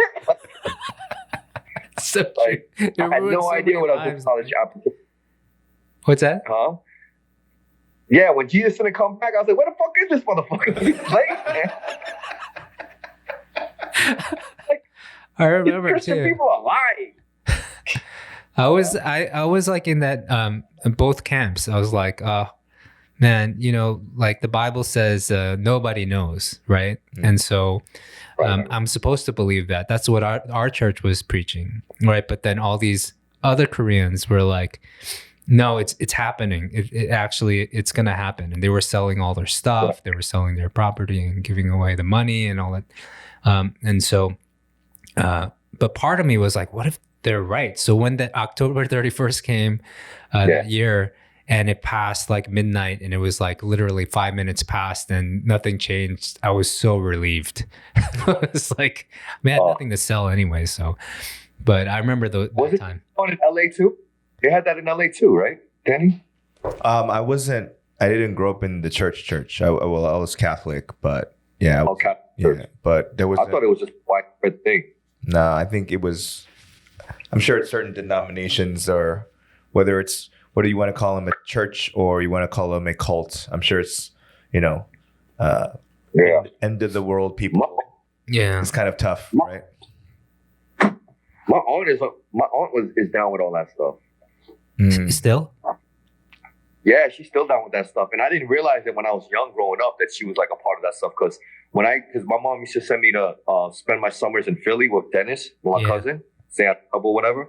And she would give me all these books like The Dark Secrets of the New Age, Armageddon, Rapture, like all this stuff. And I was like 12. And she's making us read these books. And I'd be like terrified. Because one, I'm in the suburbs where there's crickets and like no buses, no trains. And I'm like, damn, man, this is where Michael Myers kills people. This is where Jason kills people. This is where monsters live. Like, I'm 12, you know, terrified. As stupid as that sounds, a city kid in the suburb. Then I'm reading all these books about the devil and 666, don't take the mark of the beast. Yeah. And I was like, what the fuck am I reading right now? Yeah, you know what I'm saying? Scared me and then I go back home and I see my brother like 2 months later and I'll be watching like fucking like Charles in Charge. And all of a sudden I just start break down crying. And I look at my brother, I'm like, yo, David, whatever you do, don't take 666. And he said, what the fuck is wrong with you? You remember we used to give those pamphlets out? Like, we used to go to Christian pub and they used to sell pamphlets like these, like the size of, you know, like a postcard, but they were stories of the rapture and stories of like, 666, the mark of the beast and all this stuff. And it was just like, they used to scare the shit out of us at church with all that stuff. And we really believed it. It really fucked up my childhood, to be honest. And like, and then we'd hear like, they'd always talk. We went to a very charismatic church, like people speaking in tongues and stuff. that I'm not gonna lie, that was what really like was like. I was like, what the hell is this? Like that kind of freaked me out. I'm not gonna lie. But like you when I stuck first got around for the McDonald's and stuff. Even you, this guy was talking and speaking in tongues. Yeah, too. Like people around. I'll be honest, I was faking it. You know, but I even like convinced myself that I wasn't faking it at the time. And it was so, it was terribly surreal, and just like, I look back and I regret a lot of it, those times. What I'm thankful for are the relationships that came out of that, because we were all in it together. And here we are, we're still friends, you know. We saw all that shit happening and the stuff, like, for the most part, you know, like, I'm still a Christian. You know, that's the weird thing after all of that, like admitting, even after admitting to all this like fake shit I did, right? Oh, you know what I'm curious about is that you said you faked speaking in tongue, right? Yeah. So you know how, like, theoretically, when you speak in tongue, you're speaking in a dead language, so to speak, right? Whether it's like Latin or Aramaic or whatever the whatever. No, right? it could be like they say like some people, they speak in tongues and they'll speak a legitimate language, but they've like they'll speak like Spanish and they don't know a lick of Spanish. Right. Or they'll speak the language of the angels, or like heavenly language that nobody knows. Okay. So you just went blah, yeah, blah, blah, blah, blah, yeah, I mean, blah. the big joke was, and Peter did it really well. It's like, But Arnold Schwarzenegger on it. Wait, Arnold Schwarzenegger, what? What did you say? You sounded like Arnold Schwarzenegger. Yeah. Well, you remember, Peter, we used to, what was it like? I bought a Mitsubishi, but I should have bought a Honda. And if you just say that, Yeah, really it was like sounded like car salesman. I bought a Mitsubishi, but I should have bought a Honda. It's like, I bought a Mitsubishi, but I should have bought a Honda. I bought a Mitsubishi, but I should have bought a Honda. And it sounds like, like, oh, speaking holy shit. Meanwhile, you're making like Toyota, Honda. Yeah, so all the kids that didn't speak in tongues, like every now and then during service, you'd hear them yelling, I bought a Mitsubishi, but I should have bought a Honda. Yo, I'm telling you, you do that with your hands raised up, people think you got filled with the Holy Ghost, man. Yeah. All right. The other one, Korean, the other one in Korean was open the door. Open the door. Open the door. Try saying that 10 times fast. 문 열어, 문 열어, 문 열어, 문 열어, 문 열어, 문 열어, 문 열어. Oh, man. Oh, Jesus. 문 열어, 문 열어, 문 열어, 문 열어. I know we're poking fun at, but at this is what we lived through. Yeah, this is actually real, true life stories. Like, we did this as kids, you know? And at some point, I remember we were at a church retreat. Which I love, by the way. I just love going on church retreats. Not for the spiritual part, but you know, like they're hanging out in the woods, hanging out, right? and all the mischievous stuff. Yeah. But I remember one time I was praying during the prayer time, and there was like a guest speaker who had the gift of prophecy and all this stuff. And Jason Moore. So he actually pointed me out because I had a Mickey Mouse pin on me that night, and then we had snack time after prayer. So we were in the snack plot, and he was like, "Who's the kid with the Mickey Mouse button?" It's like, he was given the gift of tongues tonight. I was like, "What?" I was like, "I don't remember." I was like, "Yeah." He's like, "You were praying, and I didn't understand what you were saying. That's the gift of the tongues." And I was like, "Oh man, I got the gift of." I was so proud. Like I came back home and I told my mom, "Oh, I got gifted with a gift of tongues." And I was like, "All right, now I just gotta make it up now," you know. Like the pastor told me, he made me believe that I had it, and so I was like, "All right, well, I can't do the Mitsubishi thing. That's already taken." So I started like making shit up. You know, I mean, that's how much I wanted to be a part of a group, be a part of it. And so I understand that whole mentality of like, you know, I don't want to go as far as saying like like cults and stuff like that, I Right. kind of understand Right. the need to belong. Right.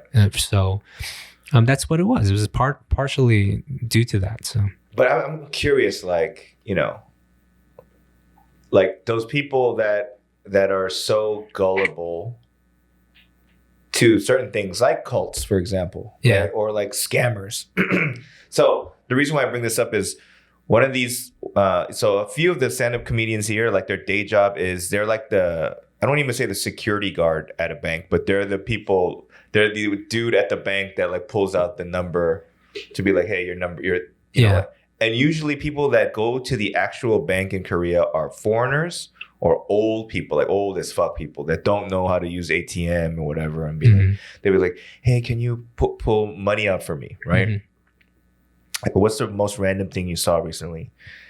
This guy gets a cacao message from Angelina Jolie, right?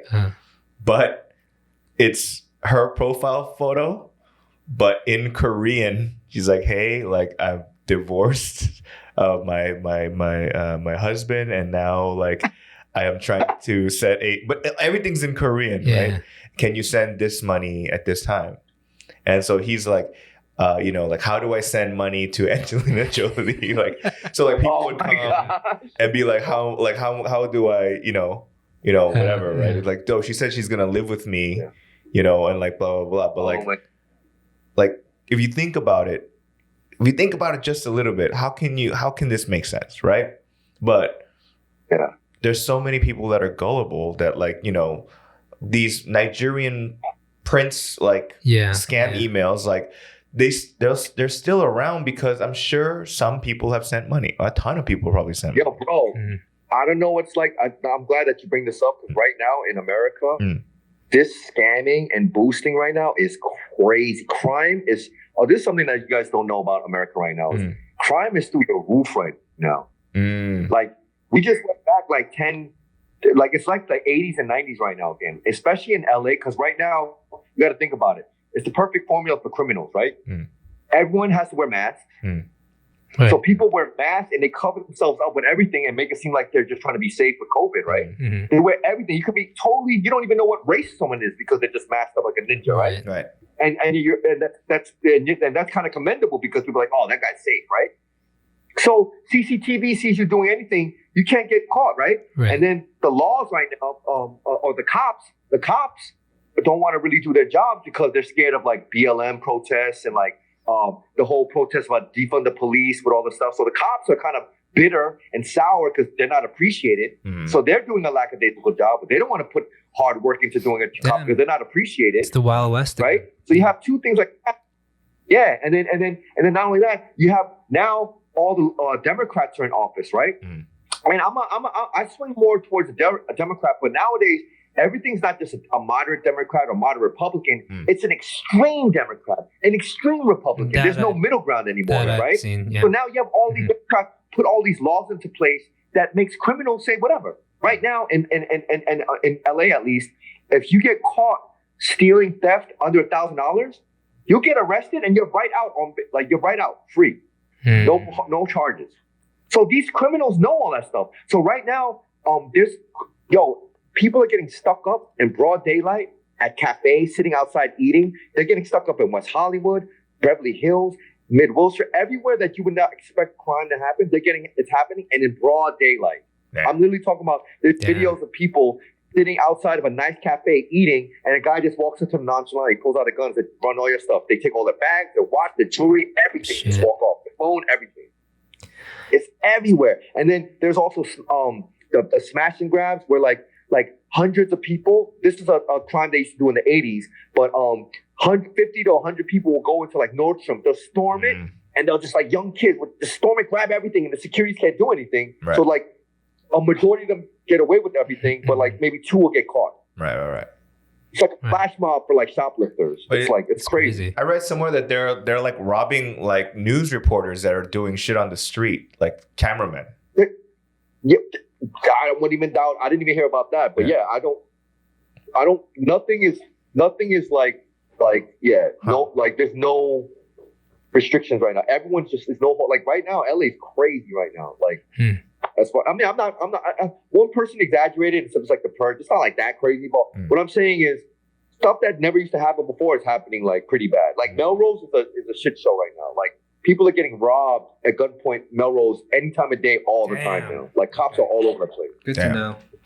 I mean, like major cities, New York too, but LA especially, because LA is so liberal that these laws that are in place right now, like these criminals just know they're having a field day right now. Like that's why anywhere I go, I'm just ready to just rock and roll. Like I'm ready to just like dump. Like I'm looking at getaway cars. I'm looking at cars where people are just sitting there just ready to hop on, rob you. Like, you know.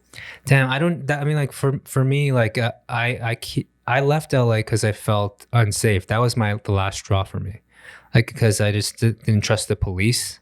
You know, I had a couple incidents where I just like, you know, felt like they were using a power trip to make me feel small. And I ended like when we got a jaywalk. Yeah, that was one of them.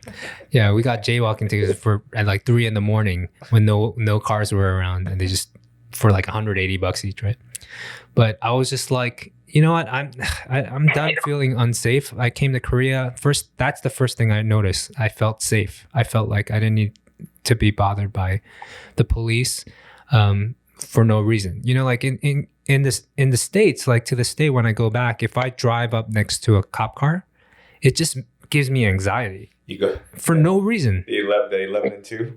Yeah. You start going like, turn the music down a little bit. Yeah, but that comes from like the history of like, you know, feeling that way around policemen, you know, or police people. And so, and it goes to, I mean, we even have friends that are cops, you know, and we see them abusing their powers and stuff. So it you know, it's only gonna like feed to that feeling of like I don't feel safe. But like, you know, just not feeling safe in general comes from that feeling of living in New York.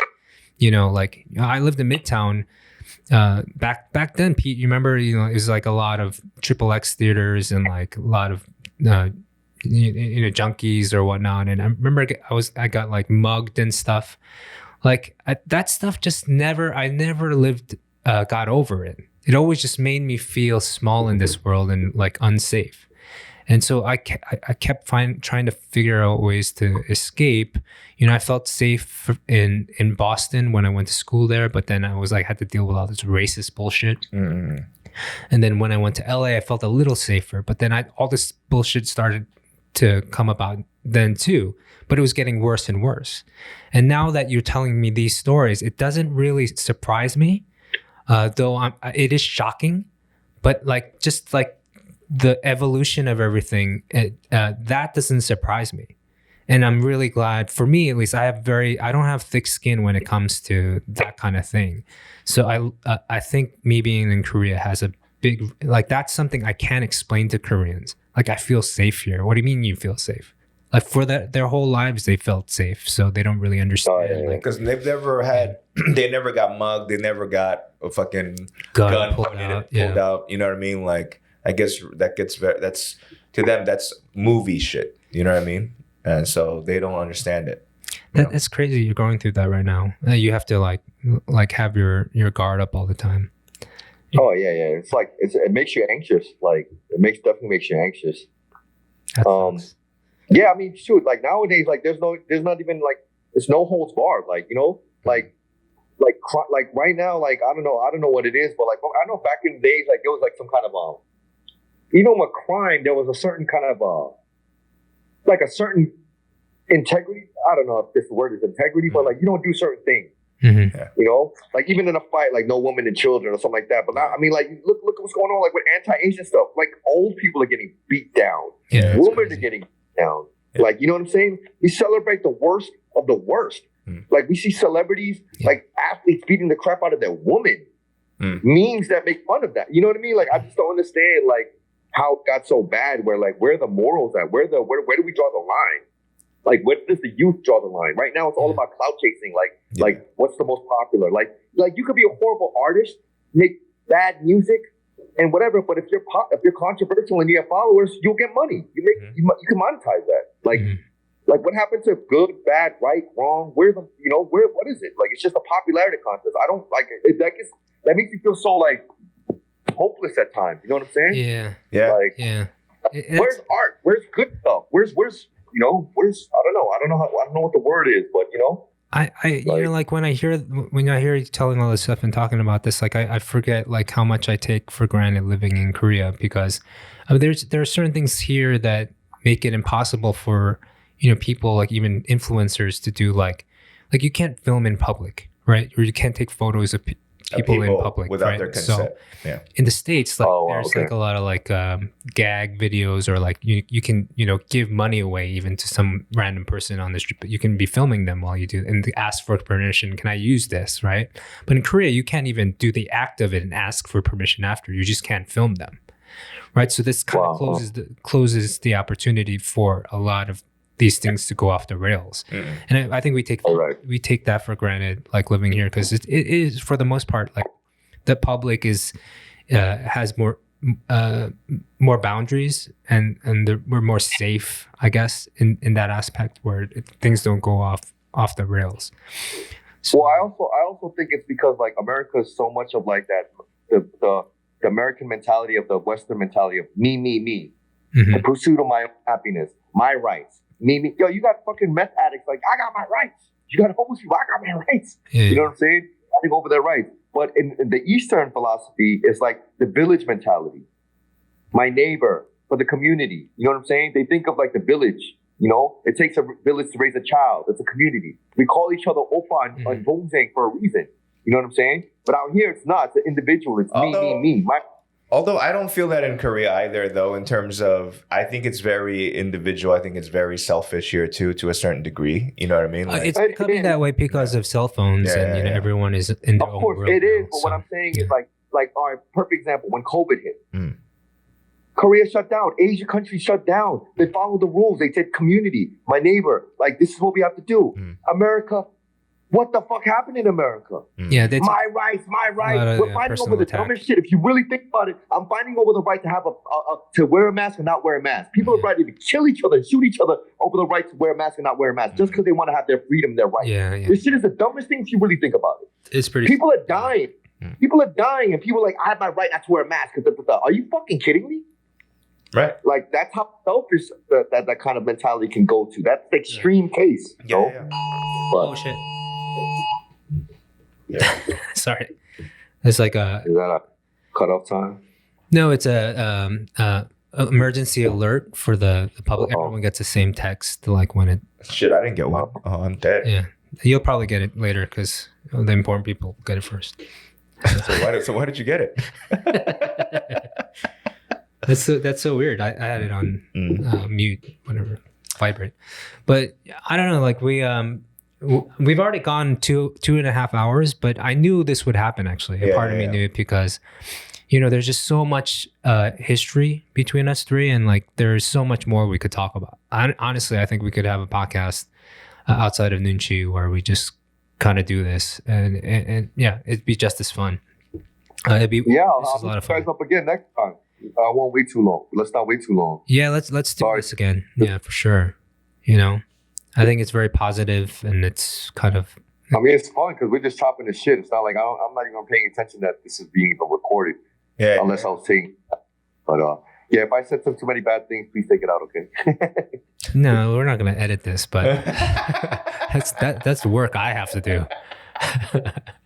So it's all good. I think I've been trying to monitor what we've been saying. There's a few iffy things, but nothing to hide really. Like we're imperfect beings, you know. We do live during a time of cancel culture and whatnot. But like Danny and I, we've talked about this a lot, and we don't have to repeat it. But like we should be okay to say what we want, but be also open to the fact that people know that we're willing to change and better ourselves, right? So I think we're good. Yeah. Well, I hope so. Dude, you'll thanks, be fine, dude. There's nothing to cancel, Pete. It's fine. No, it's not. There's nothing to cancel anyway. Exactly. Yeah. I got shit going. Yeah. What are you taking from me? I know, right? What are you taking from me? Right. So. Anything you want to plug or whatever? Follow Peter J on Instagram or I don't know, whatever. Whatever. Google him. Peter J NYLA. Woohoo. Oh man. Yeah. All right, Pete, man. Thanks for hanging out, talking. Yeah. Yeah, thanks for having me. Let's do it more often. Yeah, we will. Miss you guys. Yeah. I'm glad you guys are doing well. You be safe out there, man. Yeah, man. Be safe. All right, guys. Hopefully I Stay up. Later. All right, brother. Later. Peace and love. Peace and love. All right. So we'll basically wrap things up, right? Yeah. And so yeah, that was great. Yeah, We should do it again. It's good to see For Pete. sure. You know, next time let's advise him to find better connection. Yeah, I think that's something I don't want to have that conversation. Maybe you can walk him through it. But let us know what you guys thought about this episode. I have a feeling it was okay, right? But it was 2.5 hours and more. So we might have to break it up. We'll just throw it out there. We'll see how it is, you know? So yeah. We might have to take a break for a few weeks. Just because I'm headed out to LA and then when I come back after quarantine. So I'm out of commission for a good month. Yeah, a month. So we'll see if we can do a couple extra shows before I leave and just have them backlog. But with that, anything else? Oh, Danny has his comedy club is opening up this week that he's involved with Friday, Saturday. So Friday, Saturday, go to my Instagram to find information. All the shows are in Korean for now. And so come on through and hopefully it'll be a good time. Yeah, and thanks again to everyone that's been buying Kioseki teas and whatnot. We had a resurgence of activity Oh, really? for that. Awesome. So we appreciate that. If you don't have a Kioseki t-shirt or merch, please help us out. Okay. We don't have to do all this, but all right. See you guys later. Thanks to Pete. And let us know if you want us to bring him back more often. Okay. Peace.